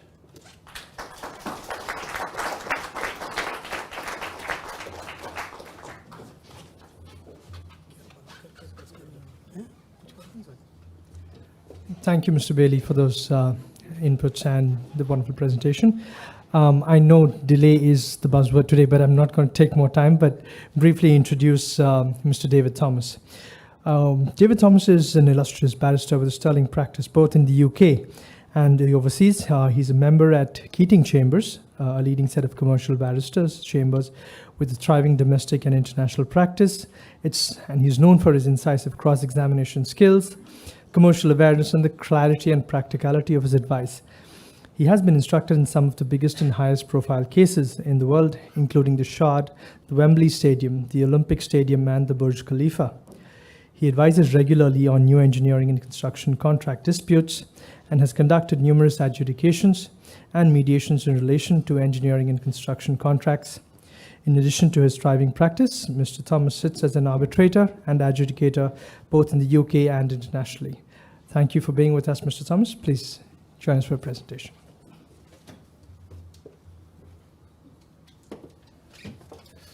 Well, good afternoon, everybody. Thank you very much for inviting me to speak today to such an illustrious and distinguished audience. I'm very grateful to be here. Just picking up on two things that have been said so far by the previous speakers. Julian mentioned cricket. Well, I'm being provoked by an Australian to get into cricket. But as I'm in India, I won't spend the rest of the afternoon talking about England's record run chase last summer of 378 with centuries by by root and Bairstow. No, I really will steer clear of that and go back to construction contracts and delay and how you present a delay case. I think the other remark I just wanted to pick up on was from previous speakers have talked about all of the fantastic infrastructure developments that are taking place and are going to take place in India, and the need for a greater body of construction law expertise in this country to support that. And that's a very laudable aim, and it's a process I think that in my own country we've been through in past decades, and I very much endorse what's been said about that. I think there's another angle to all of that for you, though, and where I have seen your countrymen in recent years is going out into the world. So it's not just in India, but I see Indian contractors, for example, very active in Middle Eastern markets at the moment and getting into disputes there. So I think also you'll have a need, and you'll have business opportunity as lawyers for assisting your clients with challenges and problems that they may have in overseas jurisdictions. And I think, in a sense, that may be the perspective that Julian and I are bringing this afternoon, because that is probably where we actually see Indian clients getting involved in disputes. And so my remarks certainly do come very much more from that perspective. Now, if I can just use the slides to help with some ideas about how you present a delay case, or how you resist a delay case if you're on the employer side of it. Now, how do I make this work? Which is it that one? Yeah.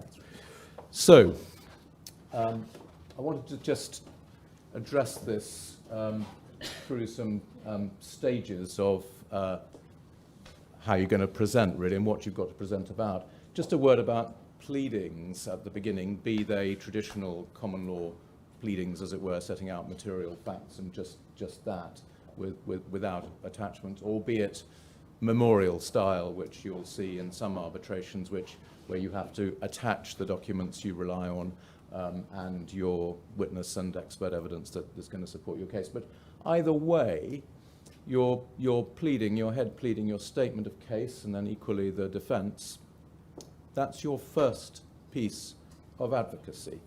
And it's really important to make the most of it. It's the first thing that the tribunal will read.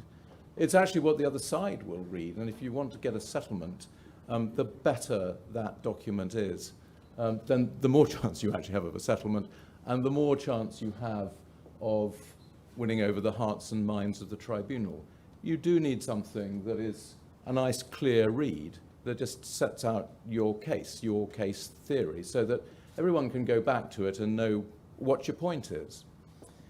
Now, you do actually see, even today, in whatever jurisdiction, I'm afraid, some really quite poorly pleaded delay cases still. Delay cases can be difficult to plead simply because there's such a sort of miasma of material to sift through and get into order. But be you for contractor or employer, it is really worthwhile in investing in this your statement of case or your defense. Money invested in that at the beginning for your clients is probably money saved later, because you've got your case into some sort of order, and you won't be having to change it later, at least not radically, and you will have your guidelines if you're doing your evidence at a later stage. You'll always know, what your theory is. So very well worth doing. For delay, how do you go about pleading a delay case? As I say, can be difficult. You will have to really work at it. I think what you've got to try and do as a claimant contractor, you want to say what events you are relying on as you're delaying events.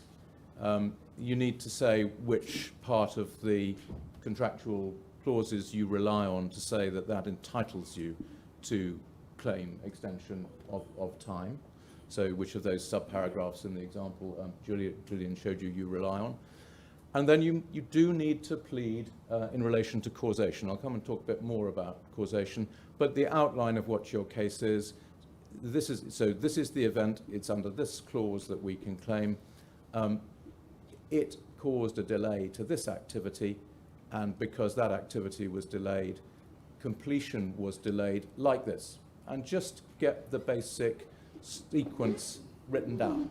How is it that a delay, that event delays a certain activity that then causes a delay to completion? Because as we've seen, it's delay to completion that matters, not just delay to a particular activity. So try and get that into the pleadings to start with.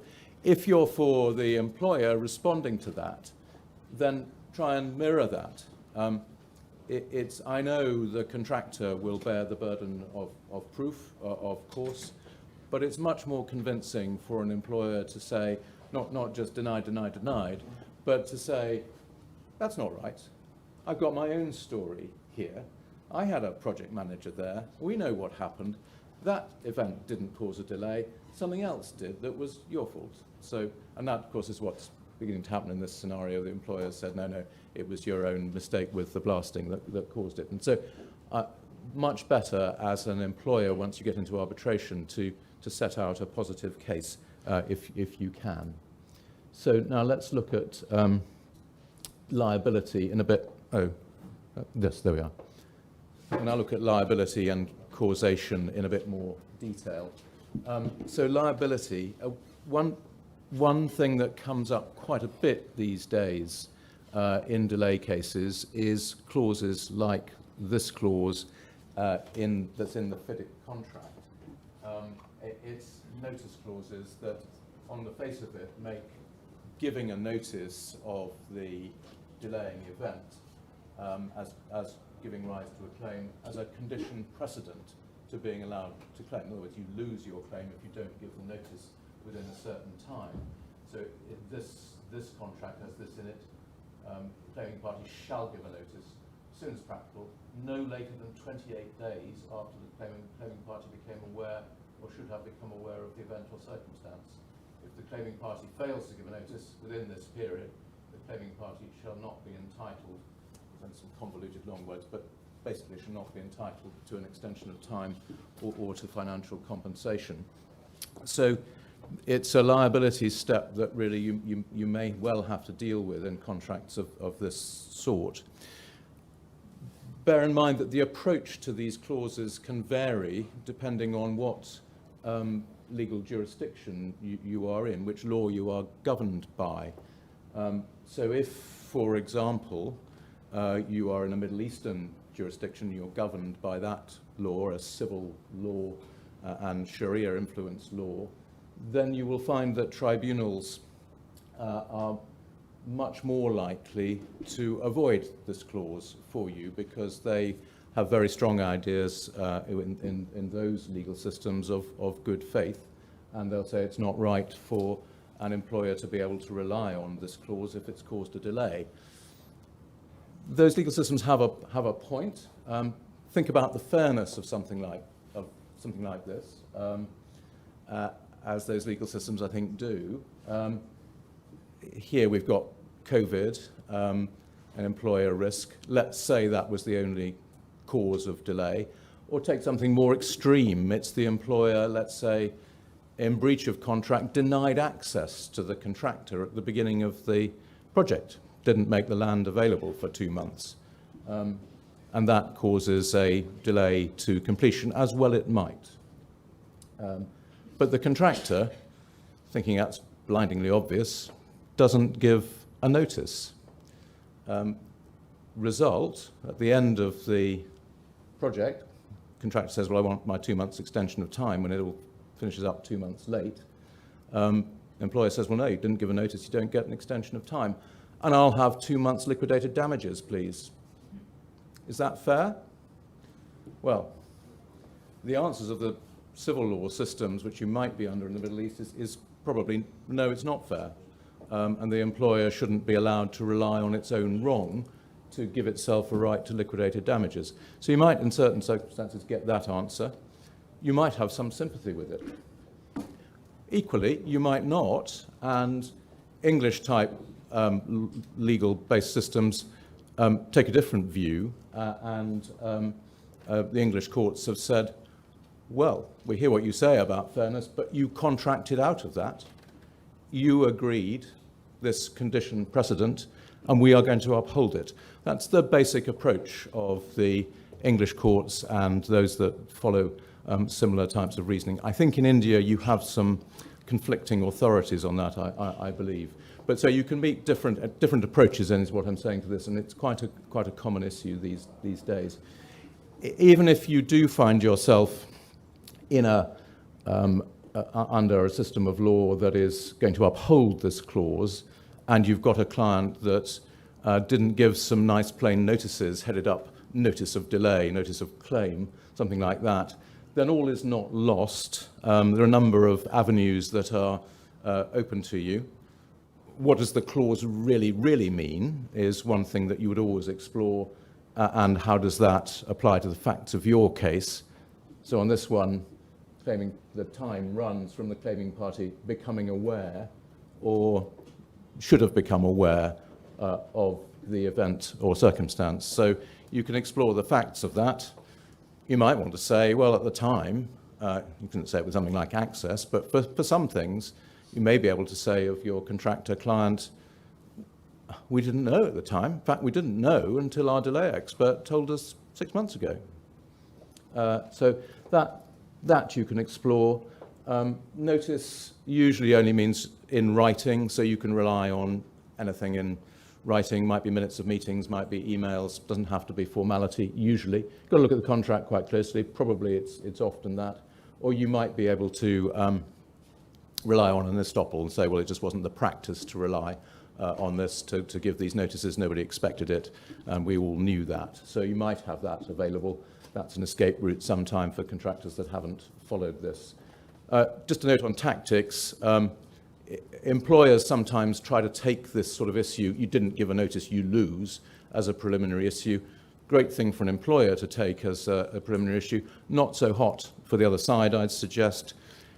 If you're in a situation where your notice case is a bit iffy, you haven't got some nice neat notices, or you're missing some, you want all the facts on the table. You want the sympathy of the tribunal. You want them to believe you've got a good case. You want to build up your credibility. You want the whole story out there so that this is seen as one small piece of the jigsaw and that your basic merits have got across. If you take this as a dry contractual issue, you are much less likely to do well if you are a meritorious claimant, because that won't get seen. So just watch that tactically. So that's a sort of prior issue that is often there these days.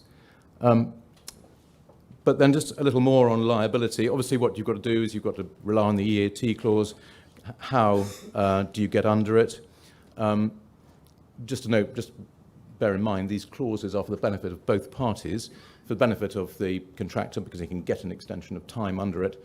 Also a benefit to an employer to have the clause in because it means an extension of time can be given and he can thereby limit the extra time that the contractor gets. If there isn't a clause like that and the employer actually has prevented the original completion date or hindered it, then the completion date goes and there's no substitute date, and the contractor is generally just left with a reasonable time to complete. So it protects an employer as well and controls and limits his risk.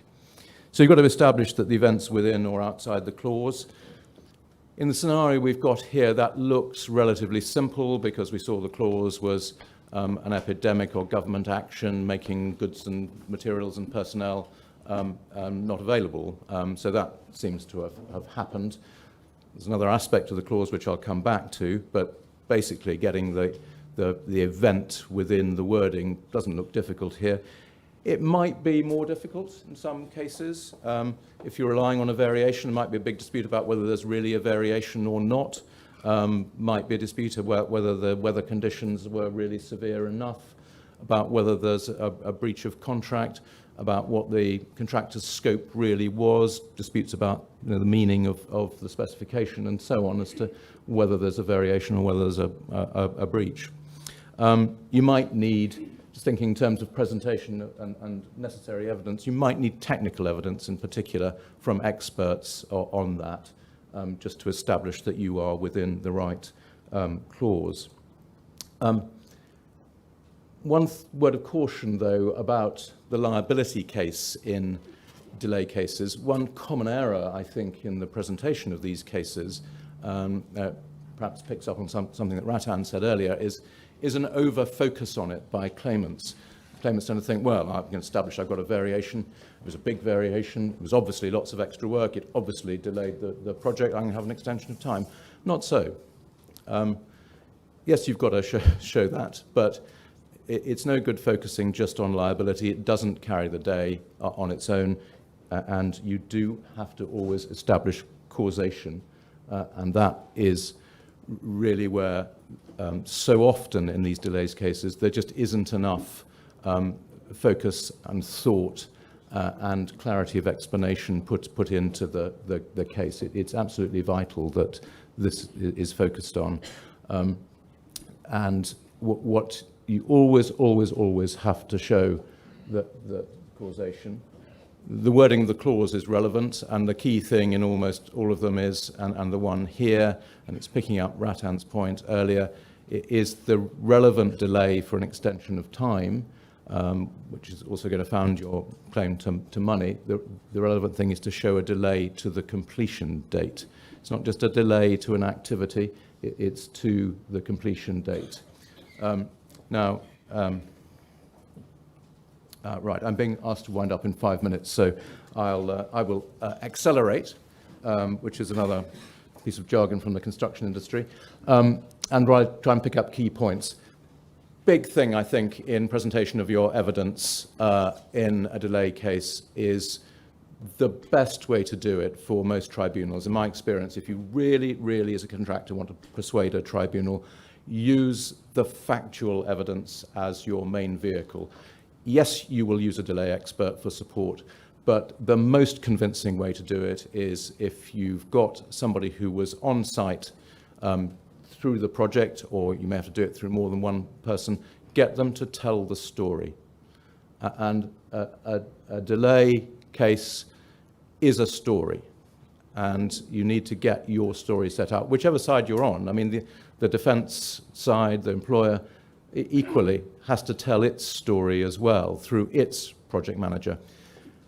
Tactics, minimum number of witnesses to tell the story, ideally one from whichever side you are. If you can't do it in one because personnel change, well then do it in two. Do not have a proliferation of witnesses dealing with the same events, because they'll end up contradicting each other. However good they may seem, they probably will. Cross-examiners will try and lead them into it. They'll use the documents which will almost always give opportunities for that, and credibility will get damaged. So minimize it, and always present these witness statements chronologically. Always reference them into the documents, reconcile them to the documents. If the documents don't appear to fit, have them explain it. Have them deal with criticality as well, as far as they can. If this is a well-organized big project, your project manager on either side will have an awareness of what's critical. It's going to be a pretty poorly run project if they didn't. So they should be able to explain what they regarded as critical at the time, why they took the steps that they did, and why delay was being caused. Have them do that. Role of experts then, briefly. Yes, you're always going to have a delay expert in a delay case. In my own view, they play a supporting role to the witnesses if you've got the witnesses. If you haven't got witnesses, then they'll have to play a bigger role. That, in a sense, I think says something about you having a weaker case, whichever side you're on. Delay is a question of fact, it's not a question of opinion. What really is the role? What is the expert role here? I think there is a role, a genuine opinion expert piece here, and it's where's the critical path? And I think that's the biggest and most important piece of support you can get from a delay expert for your case. Often, the key dispute is about where is it? The events are known, that they impacted on the next activity is known, not disputed. But was that event critical or wasn't it? And I think experts do help there. That helps in preparation as well. Work with your expert in preparing, get them effectively to audit, support what your own people think, your own witnesses think, where we write about the critical path. If further analysis by an expert suggests that our people at the time had misjudged it and actually the critical path lay elsewhere, then that's something that you can tackle all is not lost, because there may still be a relevant delay.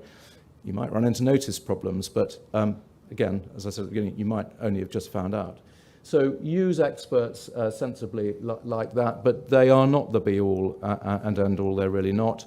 And I think certainly in the UK, fashion has moved away from great reliance on them, and there's a little bit of skepticism about all these computer programs. I mean, you get out what you put in, so there's a little bit of a feeling that maybe there's a black box there. So facts, facts, facts is really what it's all about. Quantum evidence is really important. In a delay case, there will be a mass of quantum information to pull together, lots of different headings of quantification of a delay claim. Get an expert to pull it all together. Ideally, get as much of it agreed with the other side as possible, whichever side you're on. It's in everybody's interest to do that. Do it on the basis of really trying to get an agreed menu. So if this on liability, the money's that. If this, it's the other, and so on. And usually you can get, with sensible experts on both sides, you can get a decent measure of agreement, and that really will help the tribunal.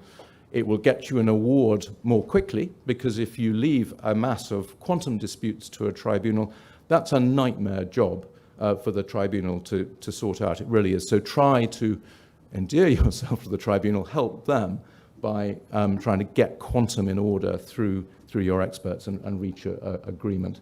Now, I better just go on. I'm going to skip over the methodologies that are in the delay and disruption protocol that experts can use. You can look at it in the protocol. Ratan's told us about the protocol. The IBA rules, I don't think I need dwell on them. Very helpful guidance in international arbitration, often referred to these days in the contract. You'll find the arbitration clause may well say that they apply in an arbitration. They kind of blend cultures of common law and civil law, and require essentially good faith behaviour and letting the other side know what your evidence is. So they're very helpful. If they're not adopted in the contract, they're frequently adopted by the parties in the tribunal in terms of reference, if there are any, or in procedure order number 1. So something to be familiar with and really quite helpful. Concurrent delay. Now that's getting back to our scenario now, and what the delay and disruption protocol tells us, and it reflects the approach of legal systems, certainly the common law system in England, and just pick up the last 3 lines there, where contractor delay to completion occurs or has an effect concurrently with employer delay to completion, the contractor's concurrent delay should not reduce any EOT due. So if that's the orthodox approach, what have we actually got here? Have we got concurrent delay? True concurrent delay is where both of the events, both the employer event and the contractor event, delay completion. It's delay to completion, remember. That's the fact that we're really interested in. So here, COVID stops the work. Must be critical. Nobody can do anything. So it's got to be critical. Linear projects have slight peculiarities. Perhaps we'll pass over that as well. It's repetitive work, and you might just have more than one critical path in a linear project like a road. It's a separate topic of its own almost. But now this tunnel, 2 kilometres of tunnel, it might or might not be critical, actually. Depends on the facts. Always, it's the facts. What are the particular facts of the case? It's just 2 kilometres out of 25. All right, you can't do it when you planned it because you made this mistake, and you're going to end up, therefore, doing it later. Does it make any difference? Might not. It's only 2 kilometres out of 25. Who says it's got to be done first or in the middle? Do it later. Might not affect completion. On the other hand, might have a big impact. Suppose you've got to do the tunnel to get to the other side, to build the road the other side. Almost bound to cause delay. So you've got to dig into the facts to see whether it's critical or not. If it is critical, then there is going to be concurrent delay here, and if it's not. So there's no simple prescribed or formulaic answer. You've got to actually examine the facts to see what happened. Then, just finally on compensation, Basically, you're going to get compensation for the extra time. Very important point, though, again, picks up on, almost finished, last slide. The point that Ratan was making at the beginning, that the difficulty he had in his case, the compensation for delay, prolongation of a case, the financial compensation is for the delay when delay happens. Now that's quite important and can make quite a difference. Can actually quite suit a contractor, and it's something to think about tactically if you're acting for a contractor. Good idea to work out where the money went and start to think there and start to think about where you're going to put your efforts to get the best return. Contractors' costs on a project, normally, I mean, everything's different.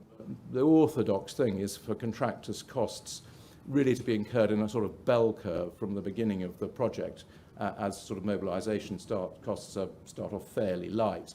But then when sort of the work really gets underway, sort of groundworks and foundations, and there's lots of materials being procured and there's more people on site, the costs go up and up and up.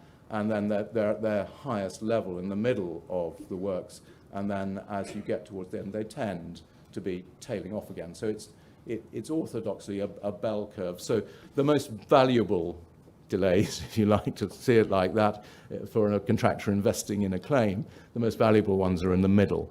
So think tactically about the money, which delays or potential delay events that we are going to rely on are going to pay the biggest dividend. So just think a little bit tactically with your experts and your witnesses about how you're going to put your case for your own benefit, as well as putting it fairly and attractively and credibly to persuade the tribunal.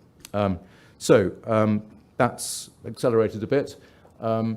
Here's a gentleman that may look familiar to some of you, who some feel has some questions to answer. I think the three of us are happy to answer questions, but for a different reason. Anyway, if questions are appropriate and there's still time for them, I'm sure that we can deal with that. Ratan and Julian will take the difficult ones, and I'll take any others.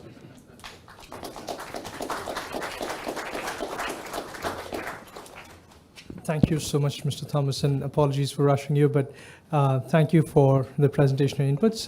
Mr. 𝐂𝐨𝒏𝒐𝒕𝒆. I think I just don't want to stand now. I wanted to speak a little bit about the Indian context of damages. And particularly, I think if you see today in India, the biggest contracting party is the government. And they deal with a standard form of contract. And then you have a penta test rule that you can't read implied terms of the contract. And therefore, there's a very limited thing you can do. You can follow the notice, and then you get totally hammered by Section 73, what you can ask under the Indian Contract Act. But I think more important than for me to speak, because I really wanted to speak a lot, and it's core to my heart. I started like an infrastructure lawyer years back, but I think I have a very interesting people in the room. I have Hemant Kumar, who is the Larsen and Toubro General Counsel, and he's one of the biggest contracting company in India. And I have Rabi Sabarwal, who is the General Counsel for JSW, a biggest employer in India. And we have a pretty interesting thing. So I think what we can do is just have a few minutes of discussion. And I think I will just get a mic to you and understand really the perspective. Really what is important is, because we all work under these basic thing is that the principles, the governing principles which are globally done and quantification, but when eventually it gets into 73 and it gets into notices, it gets procedural, and then you have to show that you actually incur damages. Like you heard about all the cause factor. But remember, like in every contract, earthquake will be an important factor. But then you say earthquake came and went off in 2 minutes, but the impact can be very big. And that's the reason why I differ with Dr. Singhvi, that particularly on the delay analysis, if you do not have expert, you'll make a mess of it, because this is really not a lawyer's argument.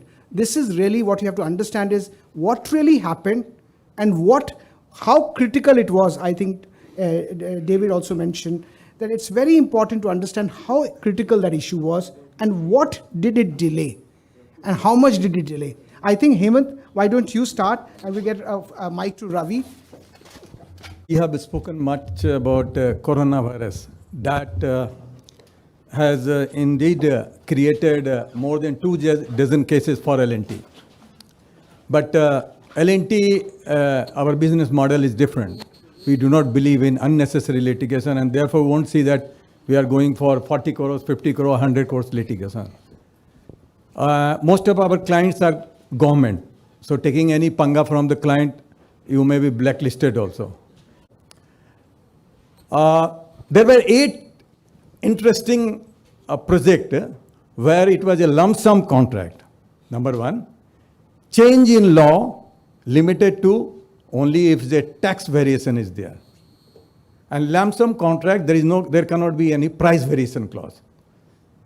Now, situation is when we approach the Navratna, we were executing project for onshore, offshore, power project. We requested that, see, this project is meant for you. You are the principal employer. We are a contractor. Finally, that instruction is a change in law. There was no dispute on this. And you are also bound by that change in law situation. And you fall under Article 12, whereas L&T doesn't fall Article 12 of the Constitution. So you have more social responsibility. In the first instance, they suggested, sorry, we will see only the terms and conditions of the contract. What is the term? That it's change in law, fine.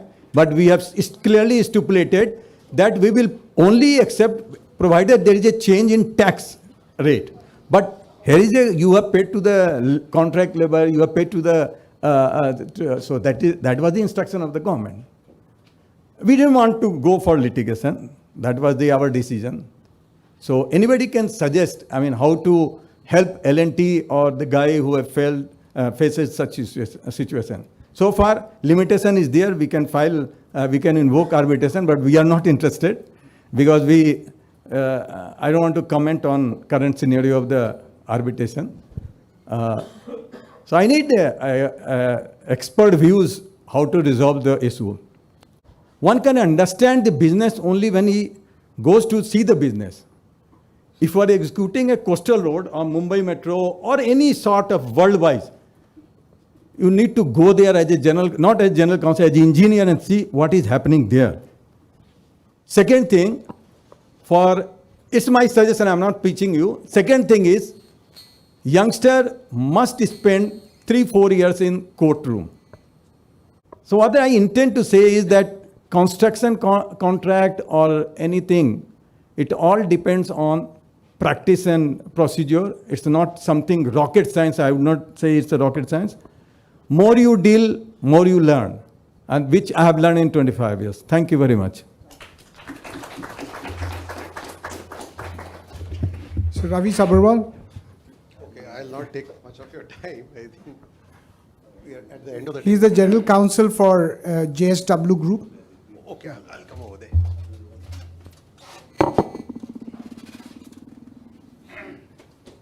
So I'm an in-house counsel, so sorry for saying this because I don't like disputes. So I try to settle disputes, so lawyers may not like it, and I've been in practice. But as construction contracts, it's a very heavily regulated industry. So whether you do a public or a private, for everything you have to go to government for approvals. So I know we have been talking about delays, but I think we have not spoken about the delays which goes into taking approvals, and more so when environment has become a bigger issue. For every small thing you construct, there's somebody who's filing a PIL or somebody stalling a project. Now, who's right or wrong? Maybe L&T does a lot of work for a JSW, but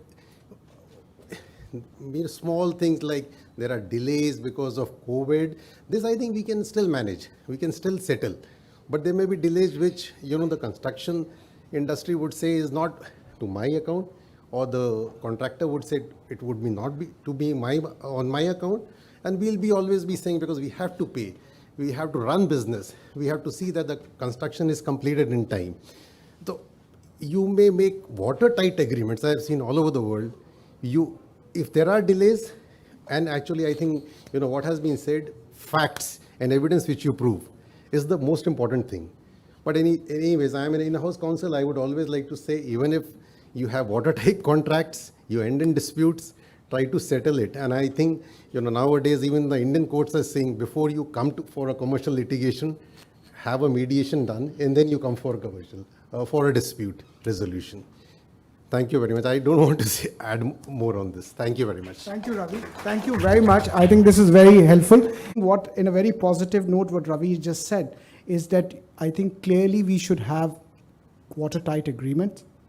Because we are working in Indian law with limitation of implied terms of contract and explicit terms of contract, damages clauses. So we have a lot of limitation. Getting anything out from anybody is very difficult, be it Government of India or be it L&T. It's all strong monopolistic players. And in that situation, I think what is more important is that we are almost getting to 8 o'clock. We should go out and have some fun. And I think I really invite you on behalf of Saraf and Partner and a Society of Construction that we just want to host you. And I hope you've had some good learning today. And I think what more important was to exchange our experience and basically bring a little bit of a boring and a fun element together. Thank you very much, and we look forward to seeing you outside in the garden. Thank you.